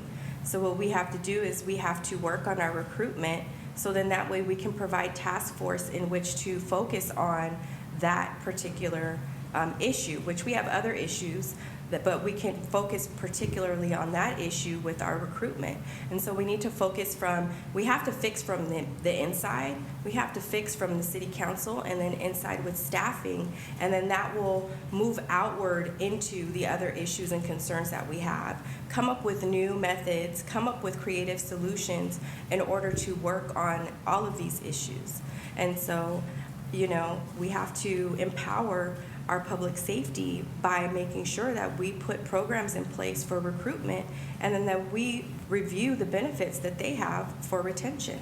Yeah, because I know a lot of times the police show up, there's nothing really they can do because, that's you know, because of the governor, state, you know, the governor yeah. made that where it's, you know, they can get away with it. So Well- what can we do as a city to try to prevent this from happening? Well, and that's part of it, is it's a state concern, but as we all know, local politics are most important. So we have to start with our city council, and we have to be vocal with our city council members about what our concerns are, and we have to collaborate with them on solutions. What I have found is my best tool has been to talk with residents and talk with them about their concerns and come up with creative solutions in order to tackle those issues. I don't always have the answers, but I know there's an expert, there's someone that I can touch with, that I can connect with, that will have an idea, and then it's a trickle-down effect. So I know some of as far as like small businesses and even larger businesses, as you drive through town, you can see boarded up windows, buildings with no roofs, graffiti, trash, you know, so as far as a small business, bringing in someone who wants to open a small business, that would be a huge Deterrent. And larger businesses as well, because they gain an insight as to who would be shopping their building, and would my building get the windows broken constantly and people stealing things constantly. What are your thoughts as far as holding business owners accountable, or the owners of those Property owners. Yes. How would you do it differently? So, as I mentioned in my introduction, I spent 15 years actually walking neighborhoods and holding property owners accountable. And what I found is it's usually about 3 to 4 property owners that own a large amount of property, and they don't take care of their property. And it's up to us to implement. We can implement, there's tools. There's enforcement tools that we can use in order to hold them accountable. And what they need to understand is, by them being a good community partner, it then trickles down to the neighbors. It trickles down into, they've now enhanced their property, they've cleaned up my property, I want my property to look good too. And so we have to start there. We have to start with holding them accountable for their property. Okay. Eddie, I think that's it for me. I think that's it. Is there anything else that you'd like to throw in? I'd like to say thank you for having me this evening. I'm running because I feel as though I have the experience and the skills and the tools in order to make our city better. We have to take a holistic approach and we have to work together. So excuse if there was a lot of ums and me processing. I process solutions as I'm talking, and I'm trying to work on that, but it's a good. I think it's one of my assets. It's one of my great attributes, right? Because I'm processing the solution of how we can make things better and how we can work together and move forward. And that's what I want for my city, because I live here too. Okay. Thank you so much. Krista Mason, District 4 for City Council. And that's her story, ladies and gentlemen, and she's sticking to it. Y'all give her a round of applause, and thank you for watching Meet Your Candidates right here on ActionEyeNews.com.